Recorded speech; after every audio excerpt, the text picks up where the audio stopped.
our President Commander-in-Chief, Dr. George Manneh Weah, just ended his last annual message on just recently. Other political party leaders have been giving their own critiques about the message. And I think it's their responsibility to analyze the message from the chief. Coming to the MDR as a former political leader and currently chair of the governing council, I analyzed the message. At the end of this message of the chief executive, he said he will be going to the villages and towns to ask for a new mandate, meaning one second term. Well, that's good for him to request. Anyone can request. But he also said in the message that he took over from a broken economy, empty coffer. Nothing was absolutely in the bank. From the first annual message, 2018, till now, he has been repeating, empty coffer. The first time he said that, Madam Salif, who declared moratorium on all government expenditures in a bid to ensure that there was sufficient money left in the bank for the new government she was telling Otto to operate. No government was using money during her time when she declared moratorium. So when he made his first statement, oh, I took over from empty coffer, nothing was there. Ellen came out, Madam Salif came and said, look, I left a lot of money there. If you tamper with the people's money, don't bring it to me. I had thought then a Nobel Peace winner, Madam Salif, a renowned politician, prestigious woman in this republic, Africa, and the world. Can I lie? Can I turn a government over to somebody she gets supposed to operate a government with empty coffer? You know, Madam Salif is our mother. Revolutionary, we started it together. We travel many places. So I have no restriction to enter the house or to communicate with her like that. My concern is, I saw something in the carpet of the temple note. $150 million US straight were in the reserve. 150 million. Let me be disputed. Let me be called a liar by the publication of that 10-over note. The 10-over note was signed by Madam Salif, giving over to him. He too attested to it. Receiving. The legislature passed the Information Act into law, making such information public document. So I'm asking the legislature to join me, specifically those 73 going for elections, the White House, the 15 going for election, Upper House, Senate, and all others within the legislature, to join me in requesting our leader, Mr. President, who wants second mandate, to publish the 10-over note that contains properties of the Liberian people, including 150 million cash in a reserve. He did not audit the madam. I was at the inauguration.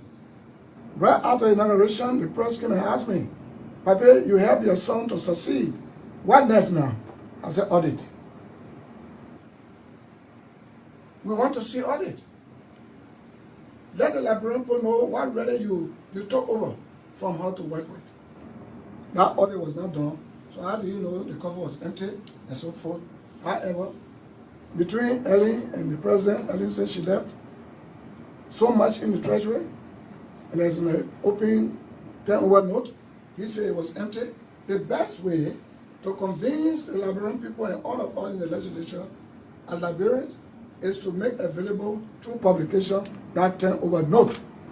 That will convince the people of Liberia that there is honesty, there's transparency, and that he took on the Constitution, he took on the Bible. I do solemnly swear. When you take oath, you got to work within the framework of the Constitution. The people's property that will turn over to you. What will turn over to you? It's all contained in the turnover note. I'm not digging under somebody, but it's the reality. When one government takes over from another government, there's a turnover note. So please, Mr. President, you are a minister of the gospel of Jesus because you build a church and you stand on the altar of God to preach. There is importance that God attached to oath taking. Even in the great United States, the president takes oath. The speaker takes oath. Oaths are taken for you to assure the people that what you're going to do, what you're going to, the administration, everything, will be in the framework of the Constitution. So in short, I'm appealing to the president. He wants my support. He wants NIMA support. He wants Liberian Post support. And I play a pivotal role.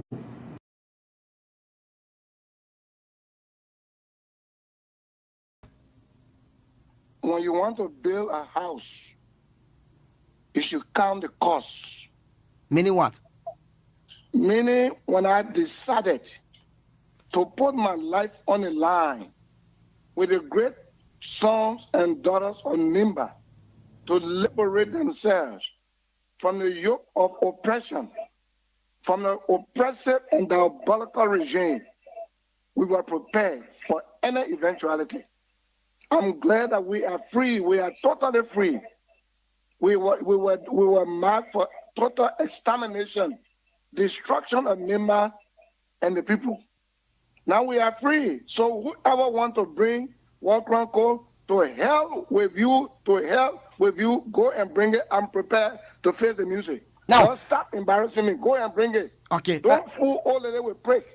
Old lady are coming. Go there, the old lady prepare for you. Senator Johnson, in the process of the liberation of your county, most of those people calling for the establishment of World Crown Code feel that you committed war crimes. Listen to crime me, against humanity. Daily violent killing people, and Nimba County is declared a dangerous zone. Margibi dangerous zone, Maserado dangerous zone. Why can't we keep our dirty mouth closed? That will save our people. We are fighting in Monrovia here, talking about 2 months salary for the civil servants. We are talking about material and incentives for other medical workers, health workers. We are worrying about our people. You leave this World Crown Code because it will never come to this country. Listen to me. Senator, are you aware? I will close it now. No, sorry. Yeah, I'm going to close it because you are a journalist and you ask it as if you are. I do not know how to classify you.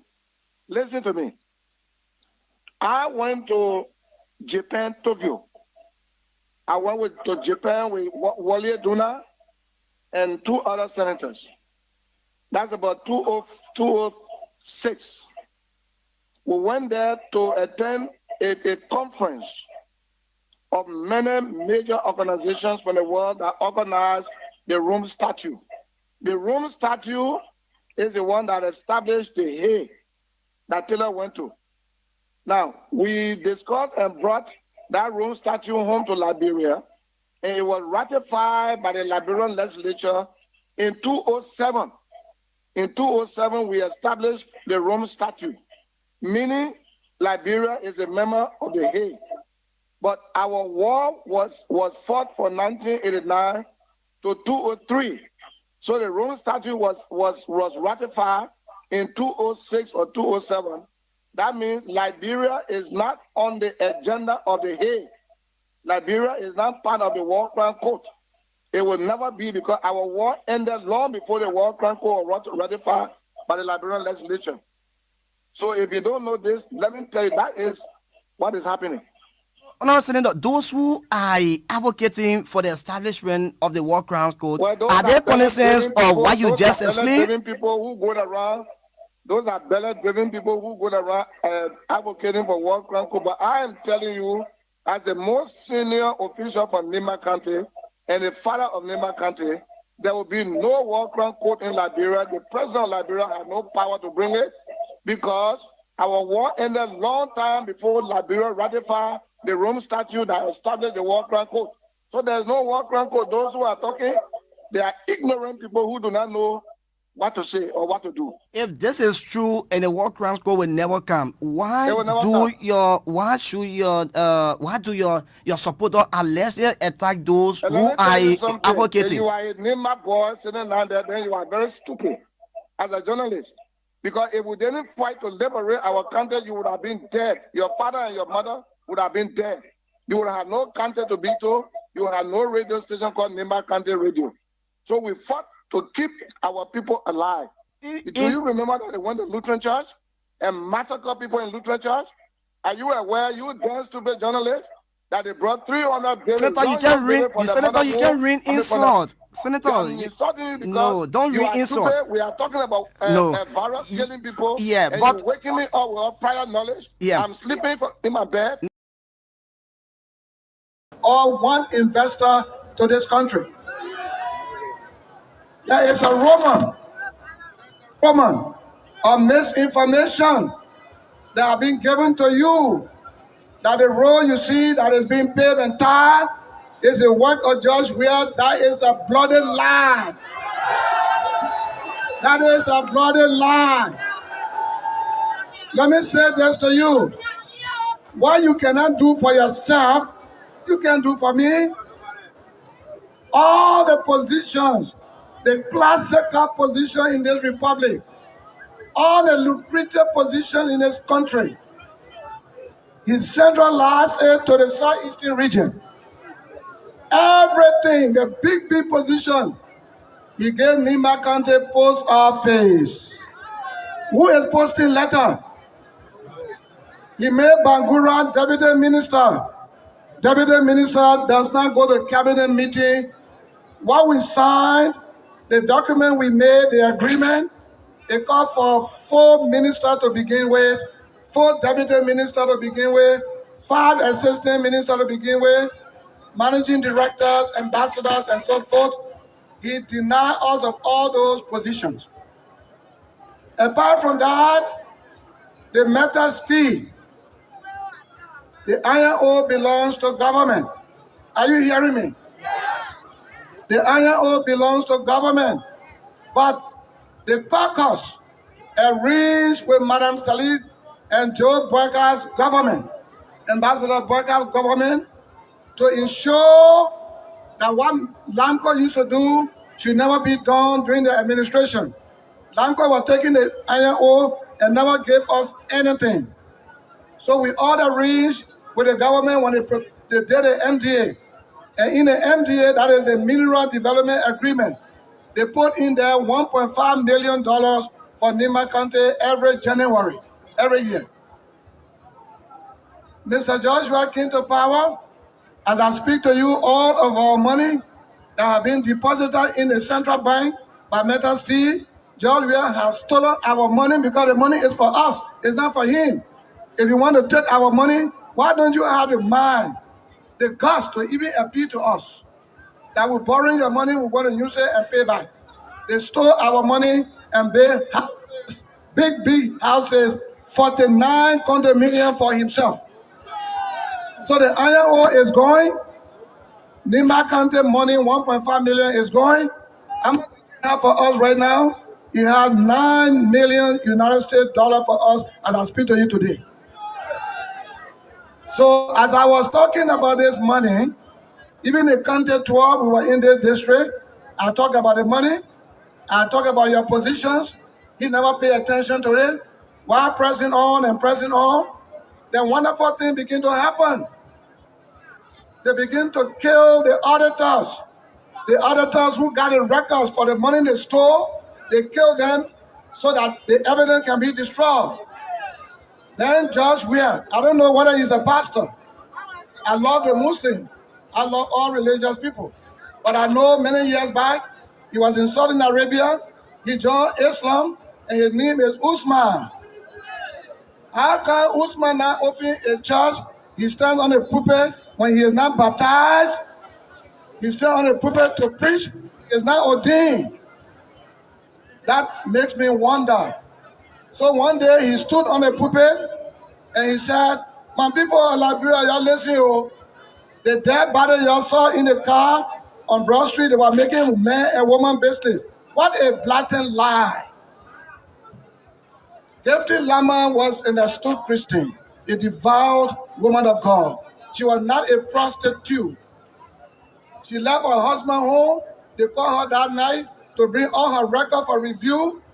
They used her workmate to call her, not knowing they had already arrested the workmate when they called him. When she got there, they grabbed them. Presumably, they took them to the beach after killing them because in the car, there was so much sand. S-A-N-D. I left my house when I heard about the people in the car dead. I went there and they said carbon monoxide. That is not true. They killed them because they don't want the evidence of what they told to be known. The way they killed Gifty Lama and her mate is the same way Joshua was killed. And they said he jumped through the window. That is not true. Was he drunk? He drove his car from where he was. They opened the Omega market. He was there. He drove the car to his house. He parked the car. He climbed up. He didn't make accident en route, but in the house he will go jump through the window. And where they said he jumped was not where he was found. And if you jump through the window and you drop and your head bust, the blood will flash. That was not the case. 3 boys were invited by St. Moses to repair the motorbike. This motorbike was given to him by one ex-soldier, Blamo. Blamo's son is the one who used to do the repair. They sent for them and they disappeared. They killed them. Today we cannot find them. That's the uncle of my wife, son we're talking about. You know why they carried the bodies? They carried the body to St. Moses. Gifty Lama and the boy who they killed. They carried the 2 bodies to St. Moses for autopsy. St. Moses is already a principal suspect in the disappearance and the alleged death of the 3 boys. How dare you carry people there for autopsy? But the government, under Mr. Weah, maximally gave protection to St. Moses. Today, those boys are missing and nobody knows where he is. The $25 million that they took.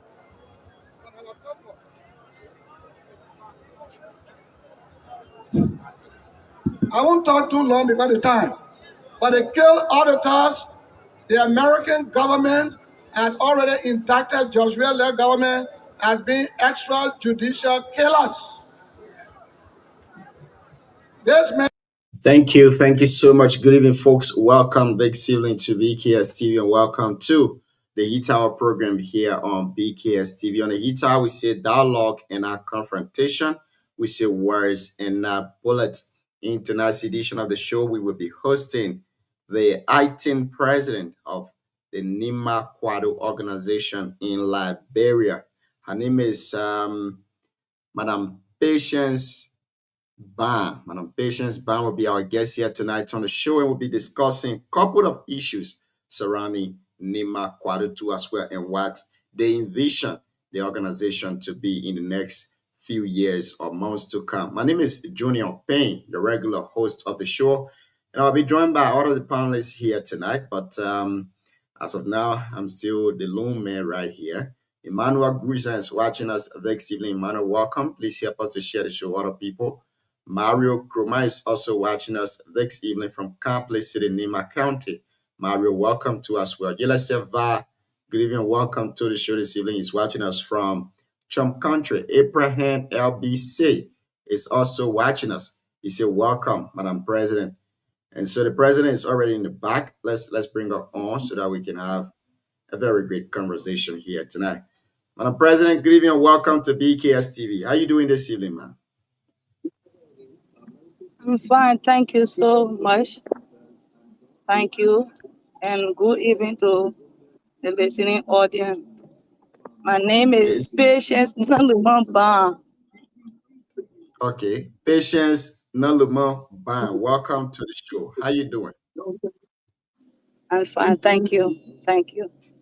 It's great having you on here. It seems like you are driving. You want us to give you a few minutes to arrive at your destination before we start the Sure, conversation? sure, please.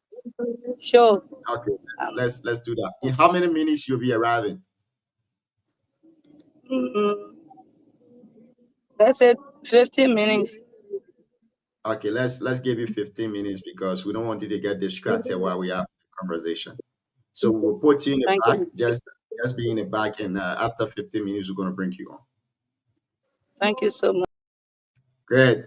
And so that's it again, folks. Welcome. Tell us in the comment section where you're watching us from this evening, and let's recognize you too on the show. My name is Junior Payne. What's your name? Where you watching us from? Compliment of the season to all of you.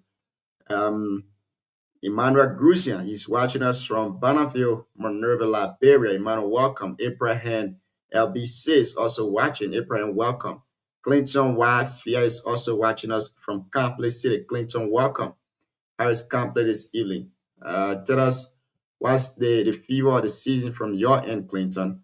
Prince Wisi, as always, Prince is here, a very proud citizen, as he called himself. Prince, welcome to the show this evening. How you doing, Prince? He's watching us from Ganta City, Nima County. Samson Adolphus is also watching us. I don't know where he's watching us from, but he's also following the show here this evening. Samson, welcome. And let's try to bring you some updates happening in Monrovia and outside of Monrovia too as well. Today, the Deputy Speaker of the House of Representatives, Thomas P. Fala, unveiled the Center for National Independent Movement supporting Boakar's presidency in Lofa County. This is interesting. According to him, the center will be officially dedicated tomorrow during the president's visit to the county. The president is expected to arrive in Lofa County for the Christmas celebration and other significant engagement. Deputy Speaker Fala stated that the center will serve as a hub for supporters of President Joseph Human Boaka in Lofa.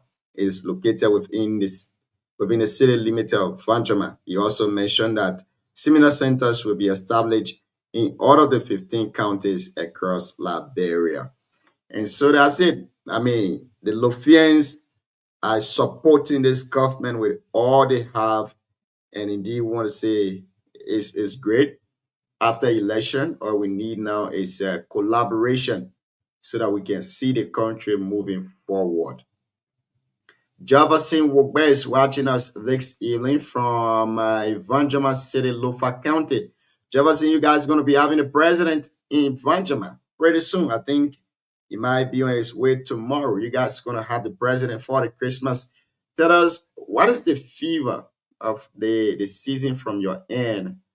How are the people preparing for the Christmas and the New Year? Are you guys, trying to put the goats, the pigs, put all of the infants, try to have some wonderful celebration in the family? Tell us, how will it be from your end, Jefferson? Adolphus Duo is also watching. I say, compliment, Mr. Payne. I'm watching you from Manima resident in New Jersey, USA. Adolphus, welcome to the show this evening. How is New Jersey? How are you and the family going to celebrate this Christmas and New Year? Is there anything you got? Turkey? You got some beef?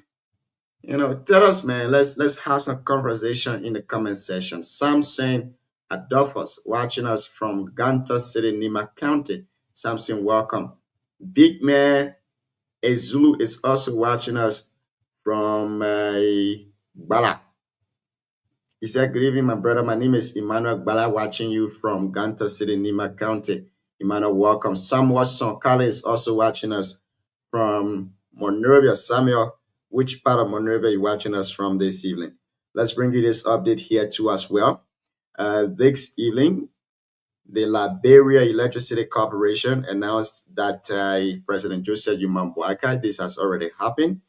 The president lighted up the ERWA Street Corridor and officially electrified the Bentor Corridor 2 as well. This event took place just this evening too. And we want to say thank you to the president. Thank you to the management of the Liberia Electricity Corporation. This is what we want. This is what we need as citizens of Liberia. We need this kind of developments so that our country can be a very great one too as well. And of course, that's it. We are here, and we're gonna be here tonight for a very long time. We will be hosting the 18th president of the Nima Quado organization, Madam Patience Nalemon Ban. Madam Patience Nalemon Ban will be our guest tonight on the show, and we'll be discussing. I'm told that the Nima Quado organization, they are facing some internal misunderstanding. I will put it that way. We're going to be hearing from the acting president here tonight what is unfolding in the organization. When are they going for their convention? She's going to be telling us everything here tonight on the show. Again, keep tuned, keep listening. My name is Junior Payne. As we joy around the festive season, we want to say compliment of the season to all of you watching us on BKS TV, our followers, our supporters. We want to say compliments of the season to all of you. Let's go for this break from the late Senator Prince Yomi Johnson. We will be right back with the conversation here tonight. Keep tuned and keep listening.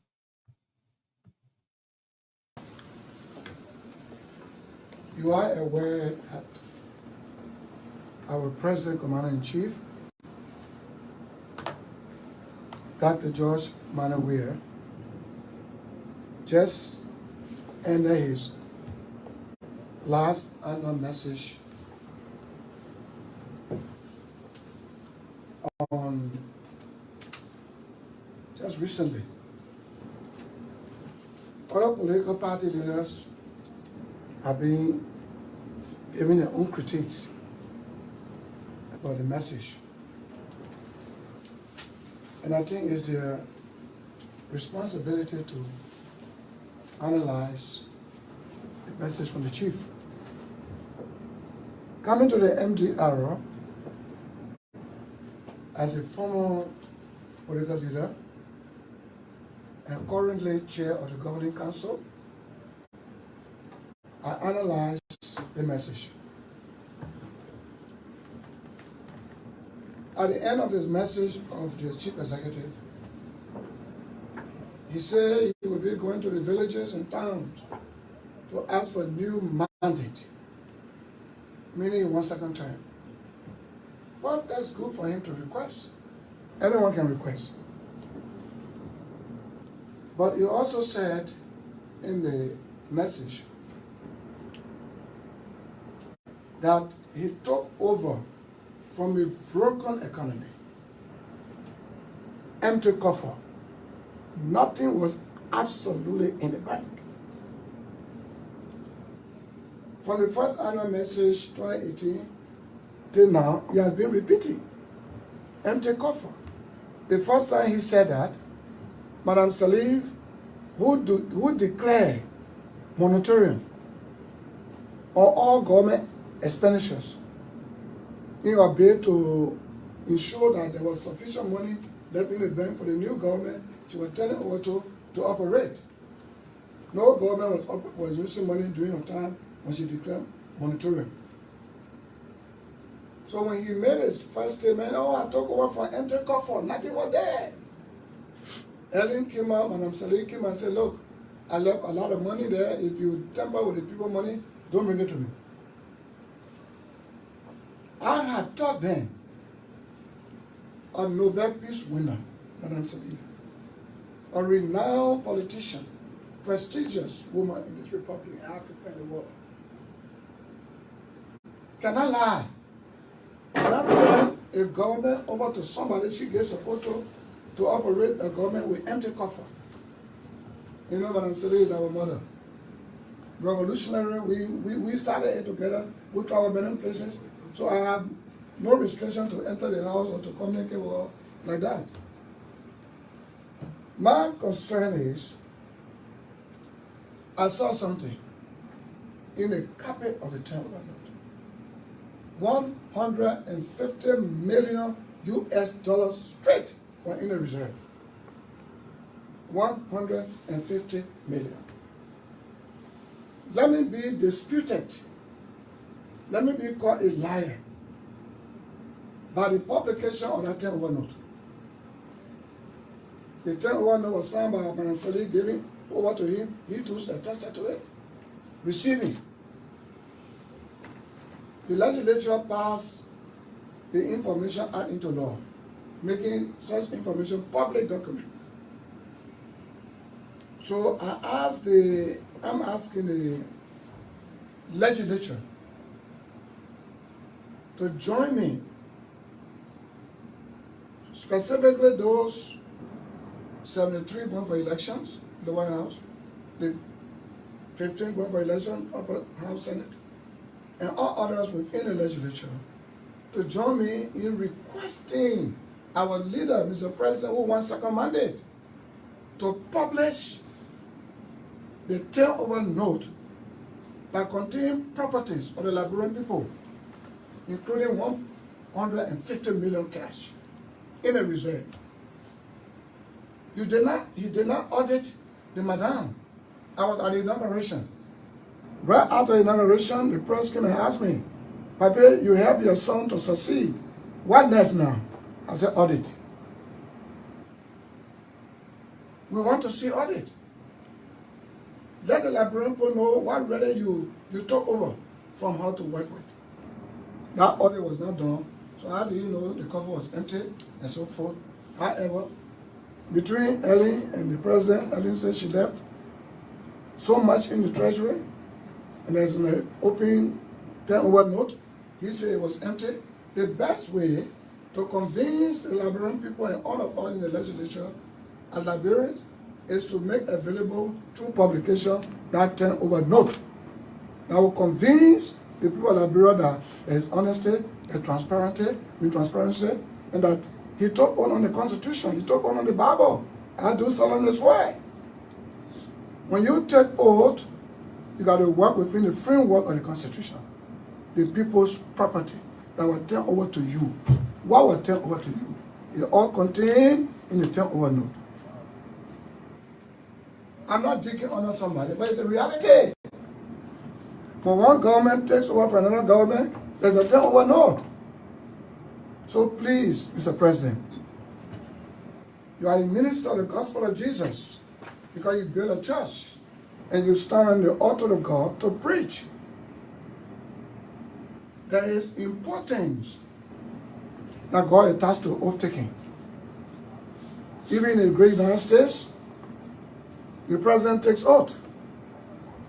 The speaker takes oath. Jamaica. He lived in Jamaica for many years. In Jamaica, they smoke opium for fun. They manufacture drugs for fun. And they want a partner through whom they can send the drug to another country, and Joshua is that partner. They have been importing drugs. How many drugs were brought in that we did not see before they finally brought the $140 million drugs, cocaine, that the American people helped us to discover? Those people were jailed and pending trial. Mysteriously, they disappeared from jail, only to come to send 100 pickups to the federal government that put them to jail. They gave them 100 pickups, many motorbikes, and so much money for campaign. George Weah must go. That is it. We voted for George Weah and Joel Howard Taylor. 6 years they've messed the country up. They broke the foundation that was built by the Unity Party. When the Unity Party took over the government, they paved the road, they tarred the road from Monrovia to Guinea border. That quota you see. They did a road from Monrovia to Grand Bassa County. They signed a contract with the World Bank, African Development Bank, to do the road from Sekempa to Loguato. It is not George Weah. Don't let him lie to you. George Weah does not love you. If George Weah had the power to bring investors, he would have brought investors to pave a southeastern road. He don't have that power. He cannot bring one investor because of massive corruption. And I'm saying that he's hearing me. They threaten me. They invaded my church, the Church of God. And they try to harm me. They threaten me seriously to eliminate me. George will say, as long as I live, he will not get Nimba County. Nimba County can listen to the leaders, so I must die. And I told George Weah, if you make a attempt on me, we don't want war. War is over. War is over. But say you are a commander who can command people to kill people, and you pretend you don't know. You throw the stone and you hide. You and Joel Harvard Taylor sent people to my church to evade, to harm me. God saved my life. Because the church members and the community dwellers, they were very strong. I sent for police to come. The police sent me 2 vans, 2 pickup loads, but they parked the car to ELBC gate. They did not come to me. Why? They wanted to see bloodshed, a fight that will produce bloodshed. Then they will come arrest us, arrest me, take me to the police station, charge me to court, indict me. Then I will never take part in this election coming. But I saw it, I avoided it, and I have registered.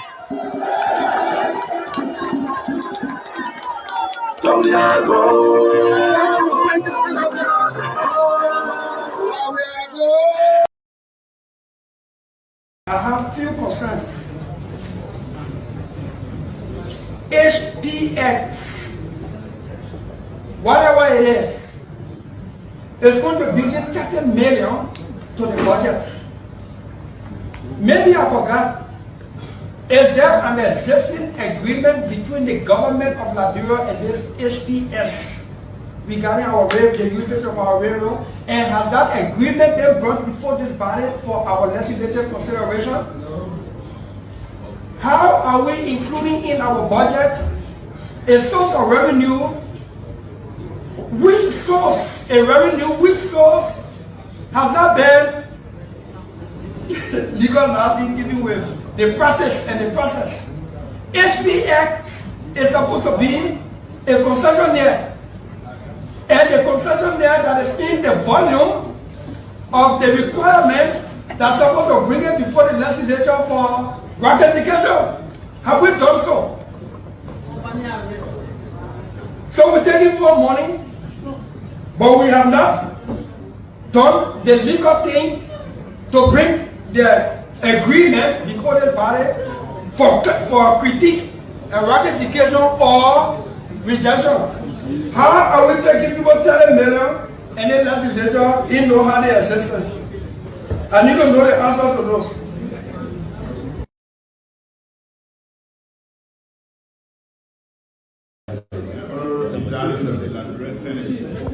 I think the senators then need to see if they speak.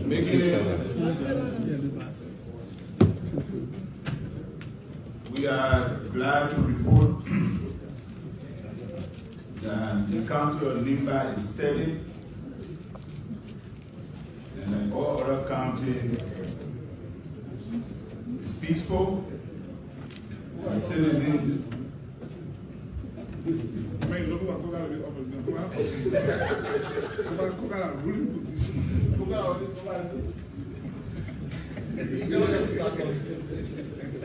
let me acknowledge here that during our break, we visited the county. Even though we are confronted with a lot of issues, just as the rest of the counties, the economic activities within Nimba County is ever striving and growing. Farming activities by our citizens are ongoing, except for the concession areas where rightfully mining activities are taking away the rights of our people to farm. And that is the reason reason why we continue to push for benefits of our people who have been deprived and denied rightfully because of mineral deposit within their areas of farm. And so we want to again applaud the leadership of the Senate for giving us the overwhelming support in taking up the issues with concessionaires within the county, and we hope that this session will conclude on some of the issues concerning the smooth operations and the compliance of companies operating in NIMA. Let me report that the NIMA Legislative Caucus also have been meeting on some of these issues. And we want to assure you people that our approach and advocacy for our people stems from the background whereby we don't want unrest at concession areas. Too long our people have been left alone to either find a voice for themselves. And when they do so, sometimes they resort to protest and demonstration. So we want to avoid that so that we can have investor confidence, so that we can have security at companies and concessionaires site to do their job properly, while holding them accountable to do the needful for the people who are in it. And so, welcome back. Our guest has rejoined us. Therefore, we will bring her on very shortly so that we can have the conversation here. Mrs. Patience, welcome to the show this evening. How you doing again?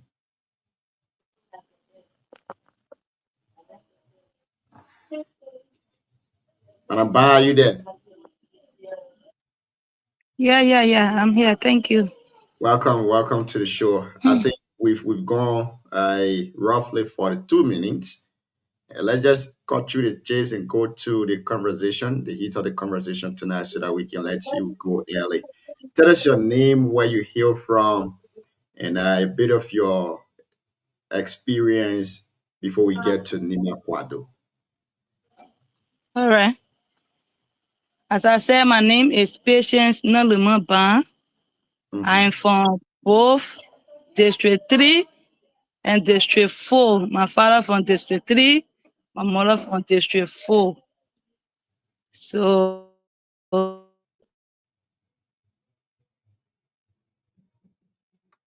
Wow, this is terrible.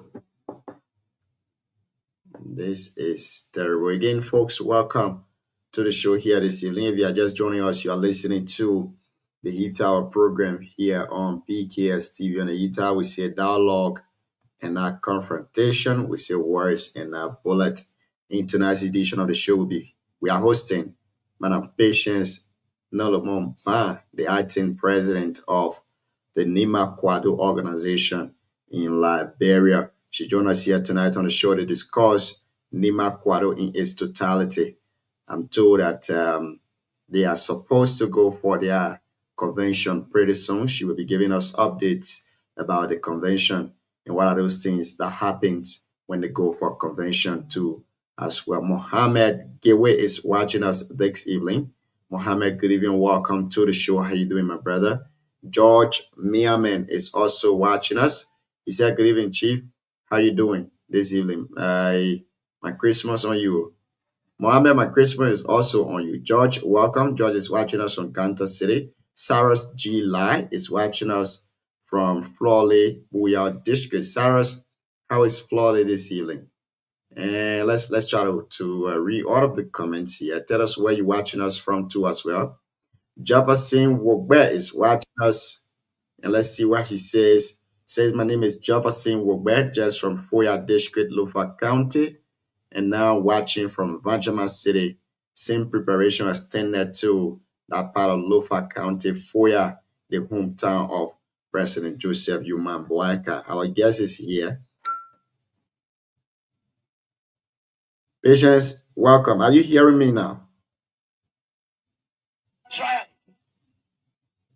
Patience, are you there? Wow. I think she will connect very shortly, but let's keep reading the comments. Samuel Sonkali says he's watching from SKD Boulevard. I really appreciate and enjoyed the show last night. Thank you so much, Samuel. We appreciate the time you took to watch the show too as well. Thank you very much. And our man Adolphus Duo from the USA, he says, we're definitely going to climax the year with GB, my brother. Wow. Pray the Nima, network is. welcome back, madam. Wow. This is terrible. This is way terrible tonight. This is bad. It's really, really, really bad. It's bad, and I think, Madam President, please, if you are hearing me, you can rejoin again, and let's bring you on. Okay, I think she's here. Welcome back. Yeah. Thank you for the patience. Thank you Yes. so much. Where is Wow, the network is really, really terrible. Let me see. Let's go for this break. We'll be right back. Using, and as you know, there have been a lot of changes, especially the climate change that has been taking place. We have increase in population. We have huge urban migration. We have new land use policies, new environmental policies, new environmental legislation, and so forth. So the proposed zoning law 2025 will fill those gaps. Zoning, as the name suggests, is nothing but orderly development of a land space. In an ideal situation, all the zinc shacks will be one side. All the markets will be one side. In an ideal situation, all the churches will be on one side. You can have church, near somebody's house, a person sleeping, and people start singing hallelujah, hallelujah, hallelujah, and causing noise. You get a nightclub near somebody's residence. You get a motel near somebody's residence. All those things will be organized, called orderly development. So, in the new law, you will have several zones. We have the residential zone, we have commercial zone, we have industrial zones, we have agricultural zones, forestry zones, and aviation zones, and waste management zones. So everything is zoned. Even the streets, when it's zoned properly, you will not see people burying in alleys. When people bury in alleys, then people start crying, call Sir Joseph, can't help us. So when everything is zoned, everybody follow the procedure. Before you build, you get permit. Before you build, you get permit. Permit, so that everything, nobody build the alley, we start building the alley, then there's flooding. There is flooding. So once you get your permit, you go to the proper authorities, then you not hear noise. Our street will not get flooded. The markets, one place. The industrial areas, one place. Even the heights of buildings, even the yards, certain buildings of certain heights, you have the commercial zone, you have the residential zone. Some buildings will be 3 stories, some will be 2 stories, etc., etc. There will be no issue. Even fire prevention, all those things will be accounted for. So the issue now is, we have the old zoning law, we have the new zoning law. How do we go forward? For new places to be built, that is easy. We expect the authorities will go and put in those zones. So which means they will do zoning maps. And to do zoning maps, they will do the land cadastral so that properties, so that land ownership can overlap.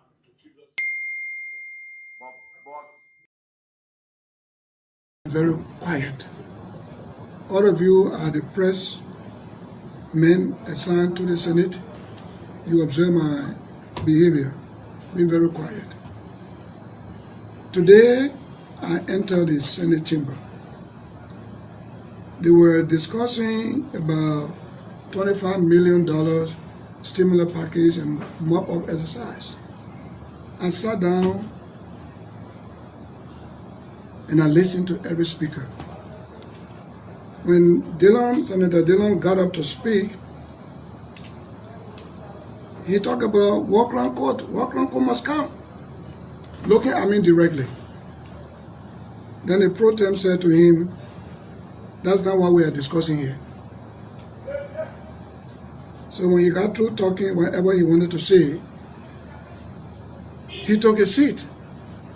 So I asked the speaker, the pro tem, to speak, and he allowed me to speak.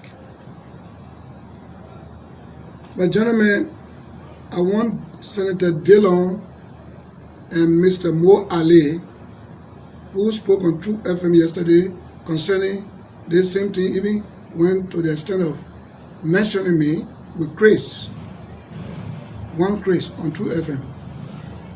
I want them to know that Senator Johnson is a revolutionary. I'm not afraid of war crime court. But if you want to bring war crime court to Liberia on the basis of the TRC, then I will tell you plain blank no. Why? Because the TRC is full of irregularities, fraud, that brought division among the ranks and file of the components of the TRC Commission. One of the, you talk about justice for victims, but justice is also for the would-be perpetrator, because you got to prove beyond all reasonable doubt that what you are accusing the man of, that truly he committed those acts. But there was a division among the commissioners within the commission. What brought the division? Several factors brought that division. One key factor that sent Chairman Jerome Verdier, running for his life is the exposure, documentary exposure of a secret deal, putting aside the position of the Liberian people at home and abroad. That document which he put aside leaked to us when the commissioners who differed from him broke away from the main body. What that document has to do with? When the TRC was commissioned, they were funded with taxpayers' money, and the international donors also contributed immensely to enable the TRC to conduct a national and international referendum to all countries where Liberians reside, to find out from them whether they want war crime court or they want TRC. Do they want retributive or restorative? Restorative. So they were funded with taxpayers' money, and they were given donor funds to carry out their work for about probably close to 3 years. At the conclusion of their work, when they compiled the voluminous report into a booklet form called TRC, in that voluminous TRC book, something great is absent. That is the referendum that was conducted by the TRC in the 15 counties and in the diaspora. When they decided as commissioners of the TRC to go to the counties and in the diaspora to conduct their referendum as to know the ratio of people who want World Crown Court and who want restorative justice, they did not include the 73 lawmakers from the lower house. Neither did they include the 30 senators. They said many of us took part in the war, so they didn't need us. So they went behind us to our respective countries. The question is, where is the result of that referendum? It should be included in the voluminous report, because that's the position of the Liberian people. That is the real referendum, not the people who they gave Transcato to go on the radio, one World Crown Court. No, that is not a referendum. So when the commissioners broke away from the colleagues, they did write the dissenting position to the Liberian legislature and attach the reports of the referendum. 85% of the Liberian people say no to retributive. They said yes to restorative, that means they want TRC. 15% say they want World Crown Court. Because the Liberian people spoke their mind and their position, Verdier removed that from the voluminous report and kept it in a special cover, not knowing that there would be a division amongst them. So before the division could come, those commissioners who did not like what Verdier did extracted the report and sent it to us. We have it.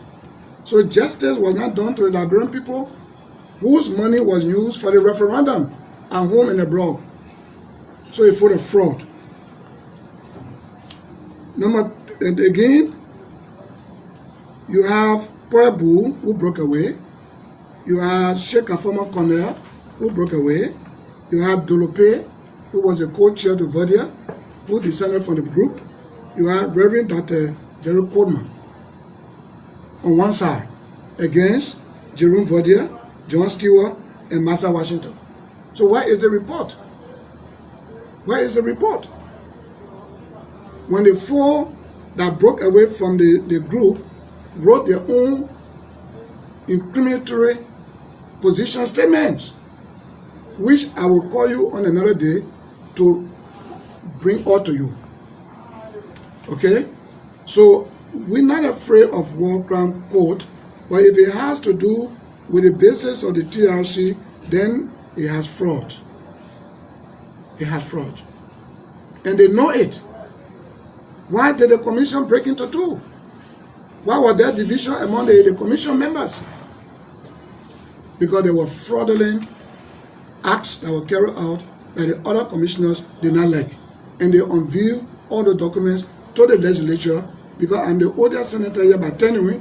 I have all the documents in my safe.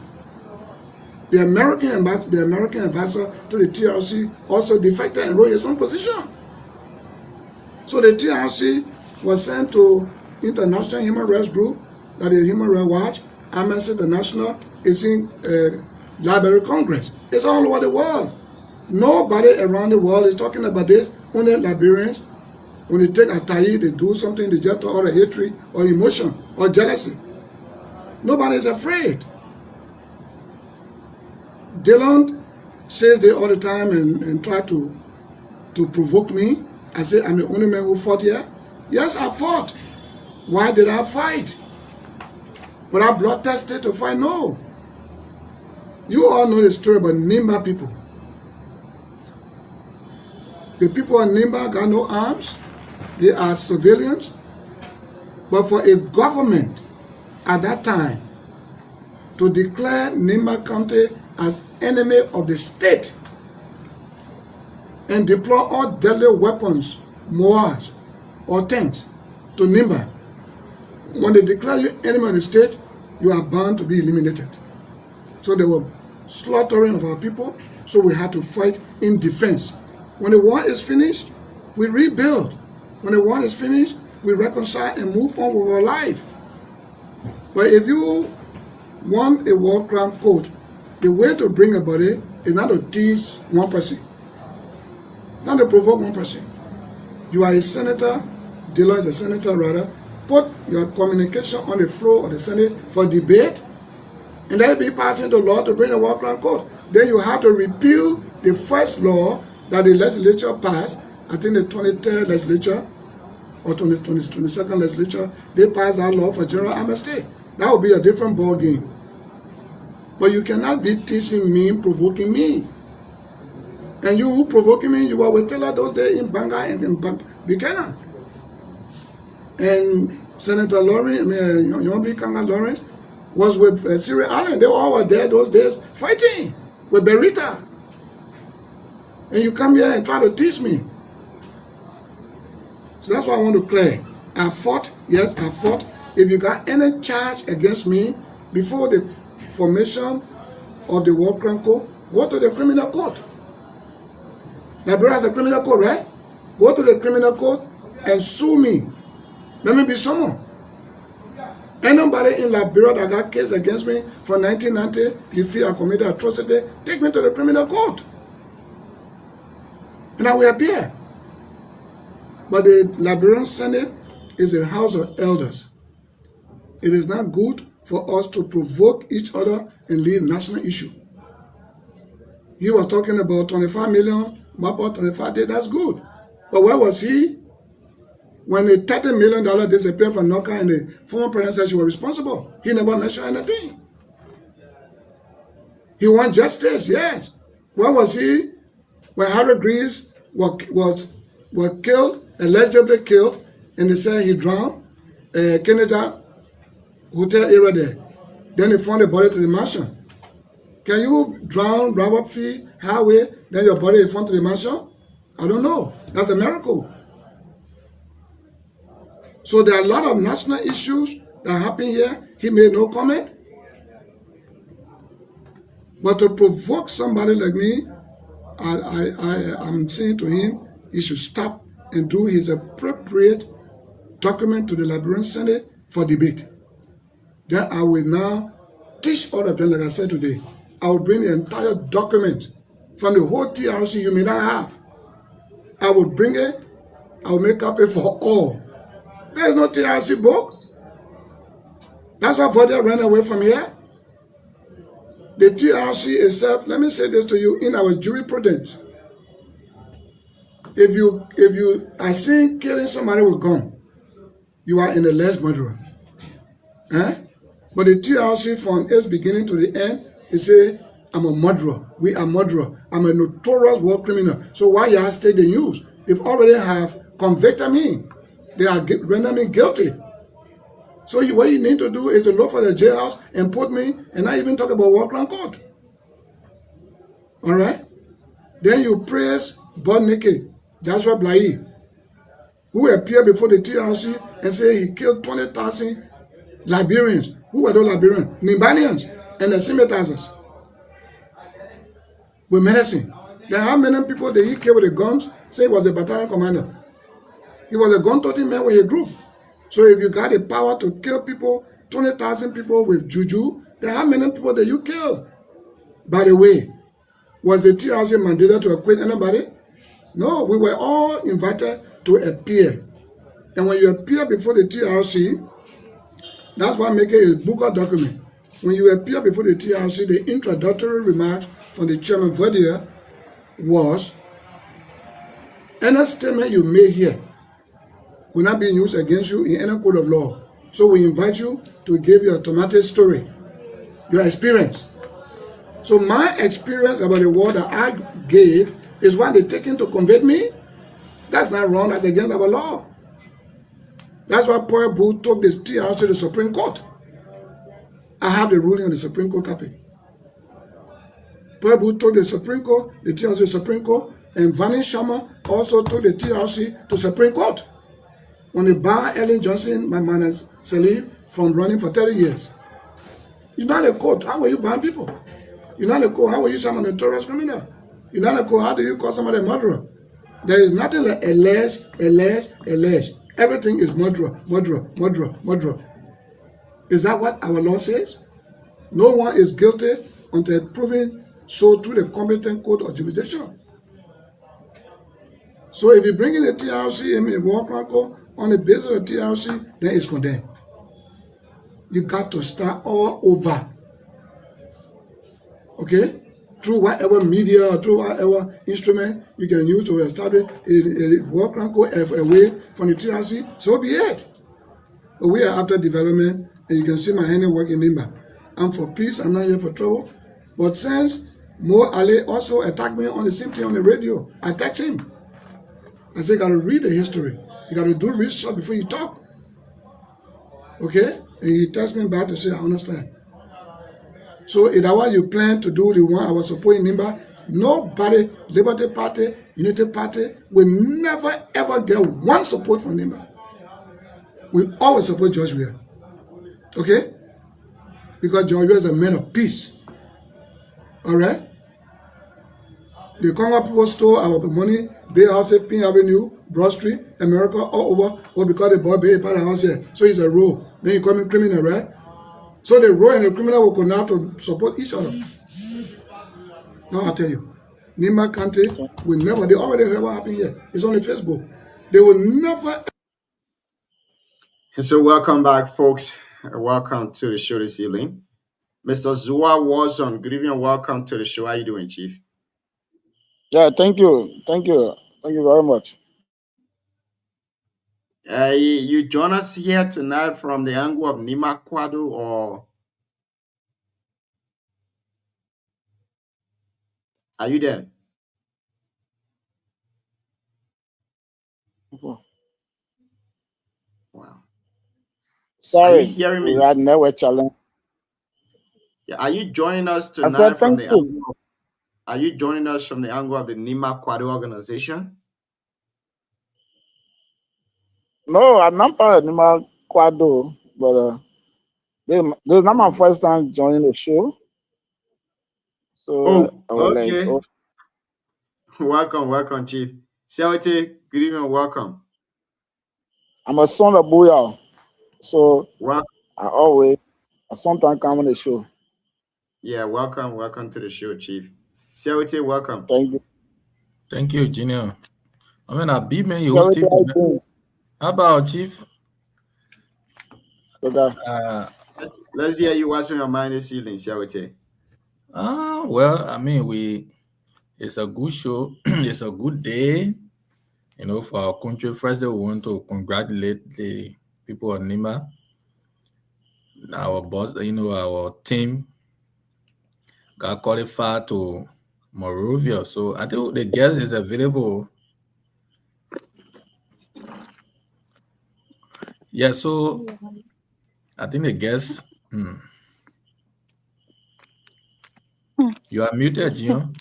She's still finding it difficult with network. Patience, welcome once again.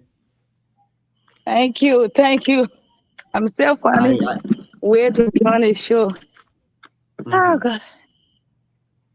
Yeah. Okay, let's see if we can get something from there, from where you're sitting. Welcome once again. Let's go straight to the conversation. How is Nima Kwado organization?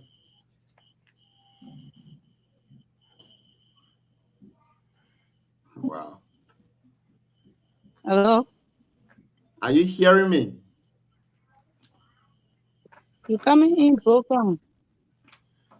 Say you. Tonight is terrible. That's the GSM. I don't know which one she's really using.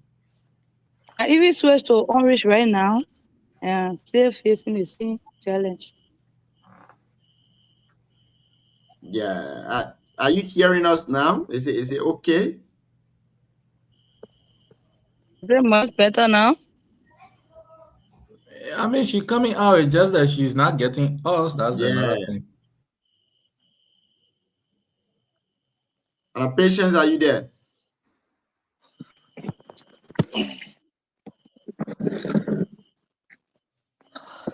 So, Gio, you can carry out the back.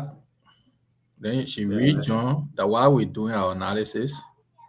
Yeah, go ahead. For a few minutes, maybe if we can get a guest, what we have to say, we unveil to the public. Then we host our guest for tomorrow. Go ahead. You were in flight previously. Yeah, so yeah, like I said, it's always an exciting moment to be on the BKS. Last night we have a very good show, a firing one, on hosting the senator of our county. As long last he appeared last night, so it was good. He had to tell the people of Nimba through this platform, what he had to say, and like for the issue with Senator Twain actually to admit he's doing his job. Just that, one of the panelists said last night that he's also caught between the scissors because as a political person, you got to be careful at this point, not going against government because the government is also, your government. So you're also looking at the next few years to come. What will be your relationship to maintain your relationship with your party? So, there are a lot of things. Politically, when you look at the position of the senator, he's doing his job very well, but there are some things too, they have to do up. So, like the team, our football team, or our sports steering committee, they did extremely well. Now, both teams qualified to town. And I know we are very hopeful that Nimba this year with the momentum, we are very hopeful that Nima will carry the trophy after I don't know how many years now. I think since 2022, if I'm getting it right. So coupled with other development from the country, this evening we saw the president switching on the RRA light. That player being the death trap so long where we even lost a sitting representative in 2019. That was terrible. We had some of our brothers from Nimba, the likes of Carlos Stingman, Jefferson Carvin, Ipring Batu, and the rest of the folks. They were in our car with the late Representative Ella Lawrence. So that was all due to darkness on that route because that place, when you see vehicle parking, there's nothing to indicate. There's no indicator to show that there are damaged vehicle on the road or other substance that should not be on the wrong way. So the government, they are doing well with those development because electricity is very important. Without light, we cannot make it. If we cannot have light tonight, we will not speak on the show. So that's another milestone achievement for our people because going through that route without even seeing where you are, which lane you on, whether you are in the middle or you are at the edge of the road, that's terrible. So we want to say thank you to the LEC. They are doing a very good job. At least honor their regime. We are seeing a lot of things happen. So we want to say thank you. It's good that because when you look at the airport road, that's where people start to know whether you're serious country from the airport and that of the route people drive on to go to their various destination.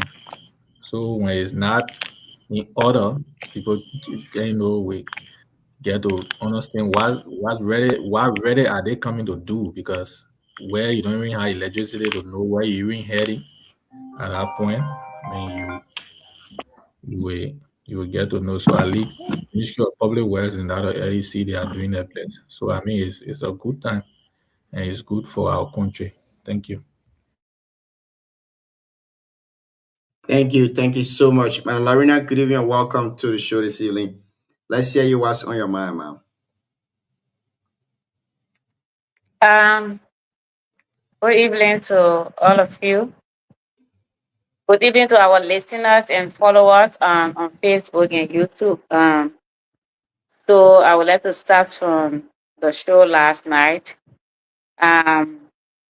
Last week, when the issue of the revenue sharing law was mentioned by Councillor Yelu, and I said the law has not kicked off, and some people say it has kicked off when the law passed. it means it takes effect. I say the law can pass, and there are some reasons that could impair its implementation, but but I like last night that we all get to understand that the law has not kicked off. And like I said last week, we need to get on the neck and the throat of our lawmakers so that the president can be able to sign the document on his desk. That because as I was told, I'm told that the board, the physical governor board has been set up. He needs to sign it, and so that we can every county, not just Nima, but every county can benefit what is due them.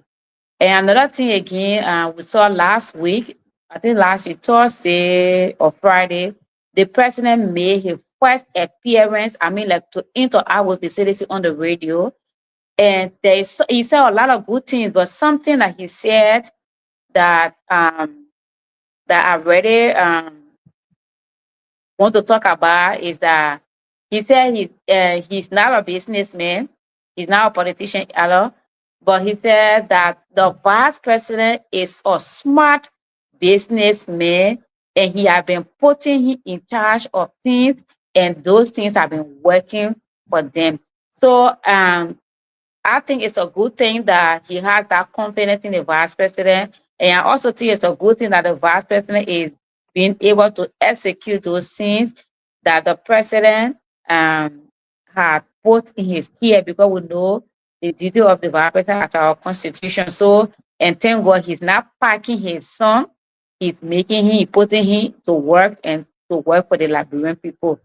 And like Saote would say, said, the RRA rule, at our age, the oldest country in Africa, we should not be celebrating that rule. I know somebody is saying that rule you're celebrating, we shouldn't be celebrating rule. But the fact, if you got a parent who have not been able, or who maybe for some reason, maybe they have the means, but they were not doing certain things for you, and the day they start to do that thing, you must appreciate them. So that's the case.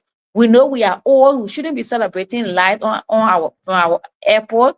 But the fact that it's happening, we should also be appreciative. We should also commend the effort of LDC, commend the effort of public works. So in general, commend the effort of the government, because there have been a lot of how you call it, like 1:05 a.m. I was going to the airport, and in fact, it was like 4:30 a.m. and we nearly had an accident because the place was dark. We didn't even know there was a car park, and they didn't put any signal, nothing to know that there was a car park.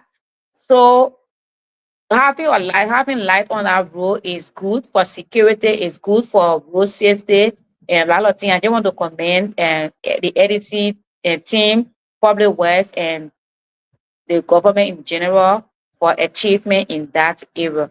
When they do bad, we say it. So when they do good, as much as little it will be, we ought to say it.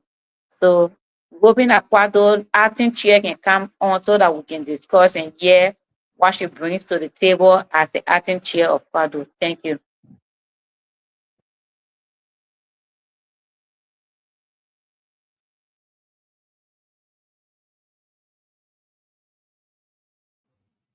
Thank you so much, man, Lorena. DK, good evening and welcome to the show this evening, Chief.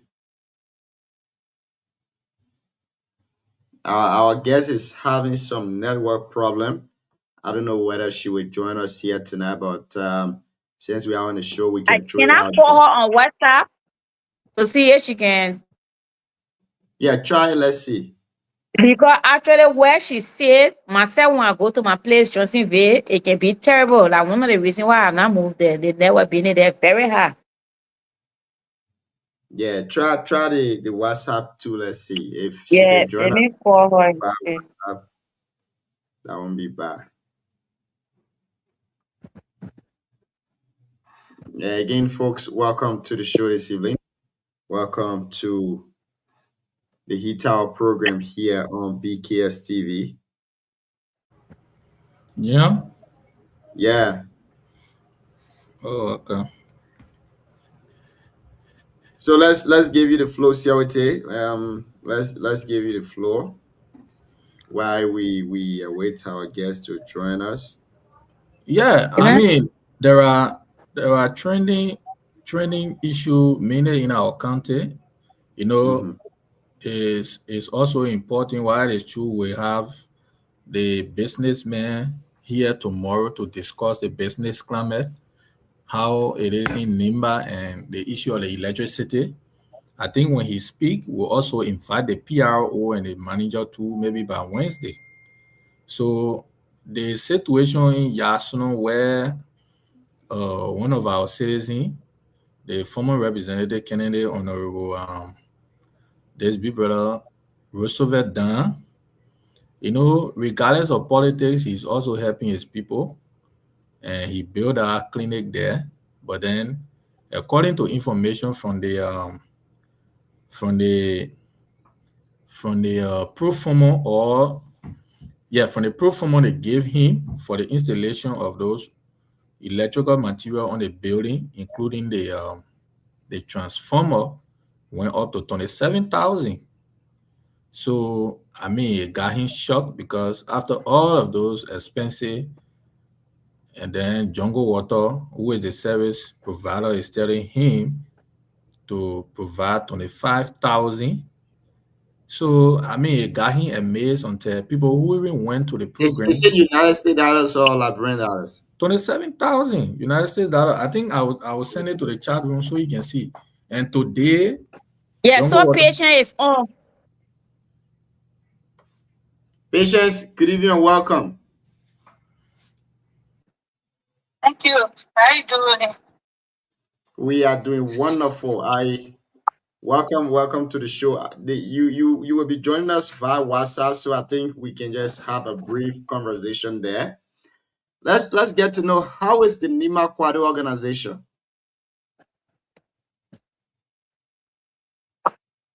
Yeah, Nima Kwado is strong. Nima Kwado is peaceful. The only have is recent time I was endorsed to take on the leadership of Nima Kwado and take Nima Kwado to a convention come 2020. The politics all of it, and I want to usher them to take away politics from Nima Kwado. Yes, all of us come together. And You said when you guys will be going for convention. To bring everybody up. She's breaking in so bad for my end. And make Kwado great again.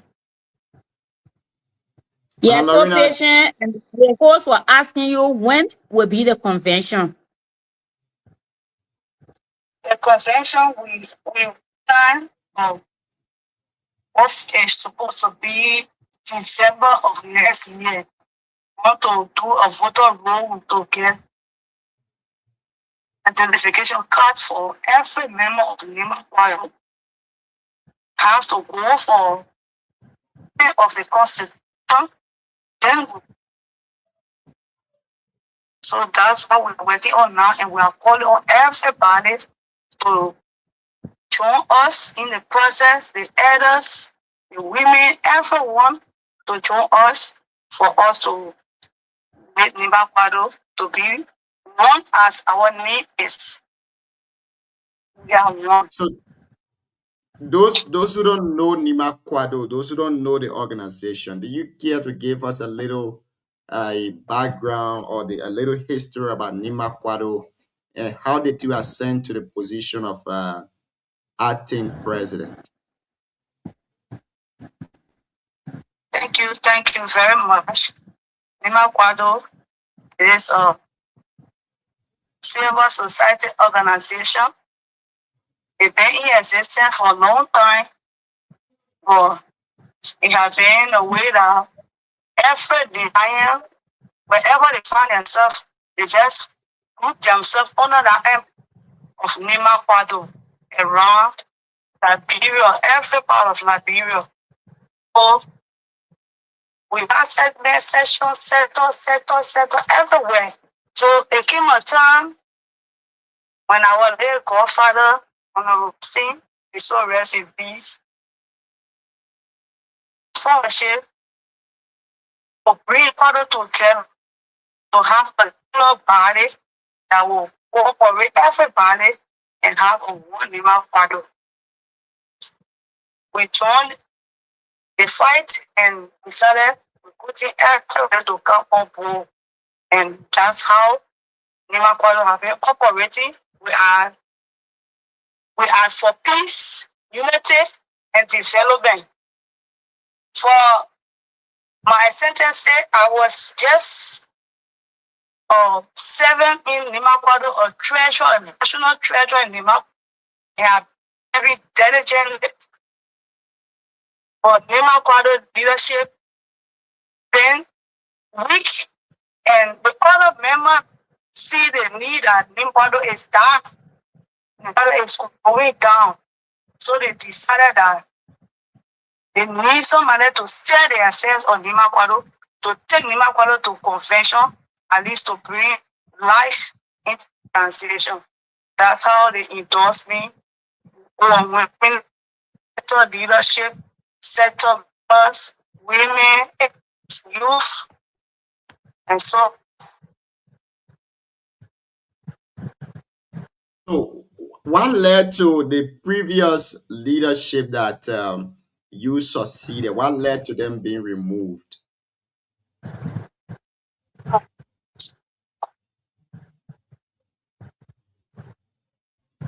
Patient, Hello? he's asking the leadership that you succeeded or the chairperson you succeeded, what led to his removal? Yes, the past president, there were several counts against him, according to the bodies. And so they decided to tell him to step aside until we can go into convention. One of the key reasons is the past leadership, they said that he lacked transparency and accountability. Yes, because many times, according to them, when they go for lobby, and what is for the organization can be taken by one person. So there are many counts. I have a resolution with. I'm told that your ascendancy to the position of acting president has sparked some confusion in the organization. Do you care to tell us what is unfolding there in your organization?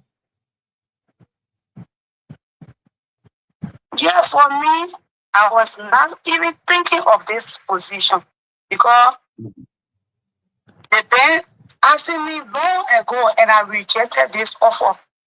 But we don't want for Nima Kwado to die. And the people will not come to me to ask me to step up and play that moral role and unite Nima Kwado again, and I still refuse. We just calling on everyone to be calm for us to go into the convention. Whoever wins, then the person can take the legitimate leadership of Nima Kwado and run affairs on Nima Kwado. Thank you. I will stop here for now and go to the rest of the panelists to ask, maybe before we go for the second round. Mana Lorena, let's start with you. Thank you, Patient. Thank you, Madam Acting President of Nima Kwado. And let me say congratulations again. And my first question has to do with, so as acting chair of Nima Kwado or acting president, are you, during the time of the election in 2026, are you eligible to contest for the presidency of Nima Kwado to be elected? For me, I'm not taking in that direction, except if the people will see the need that I go for the election. But for now, my focus is how to take Nima Kwado to the convention. But for now, I'm not thinking about the election. I'm strictly restricted to one. Okay, yeah, you may not be reference against me. okay. So my question is not whether you are thinking about it or not, but in some organization they will say if you are acting or if you are an ad hoc leadership to go to to take the group to convention, you cannot contest. So that I'm asking if Nima Kwado Constitution allows you as acting president to participate in the election to contest for the presidency. I would say we'll go for the Constitution amendment because the Constitution does not provide that. Okay. We'll do the amendment to see here. Okay.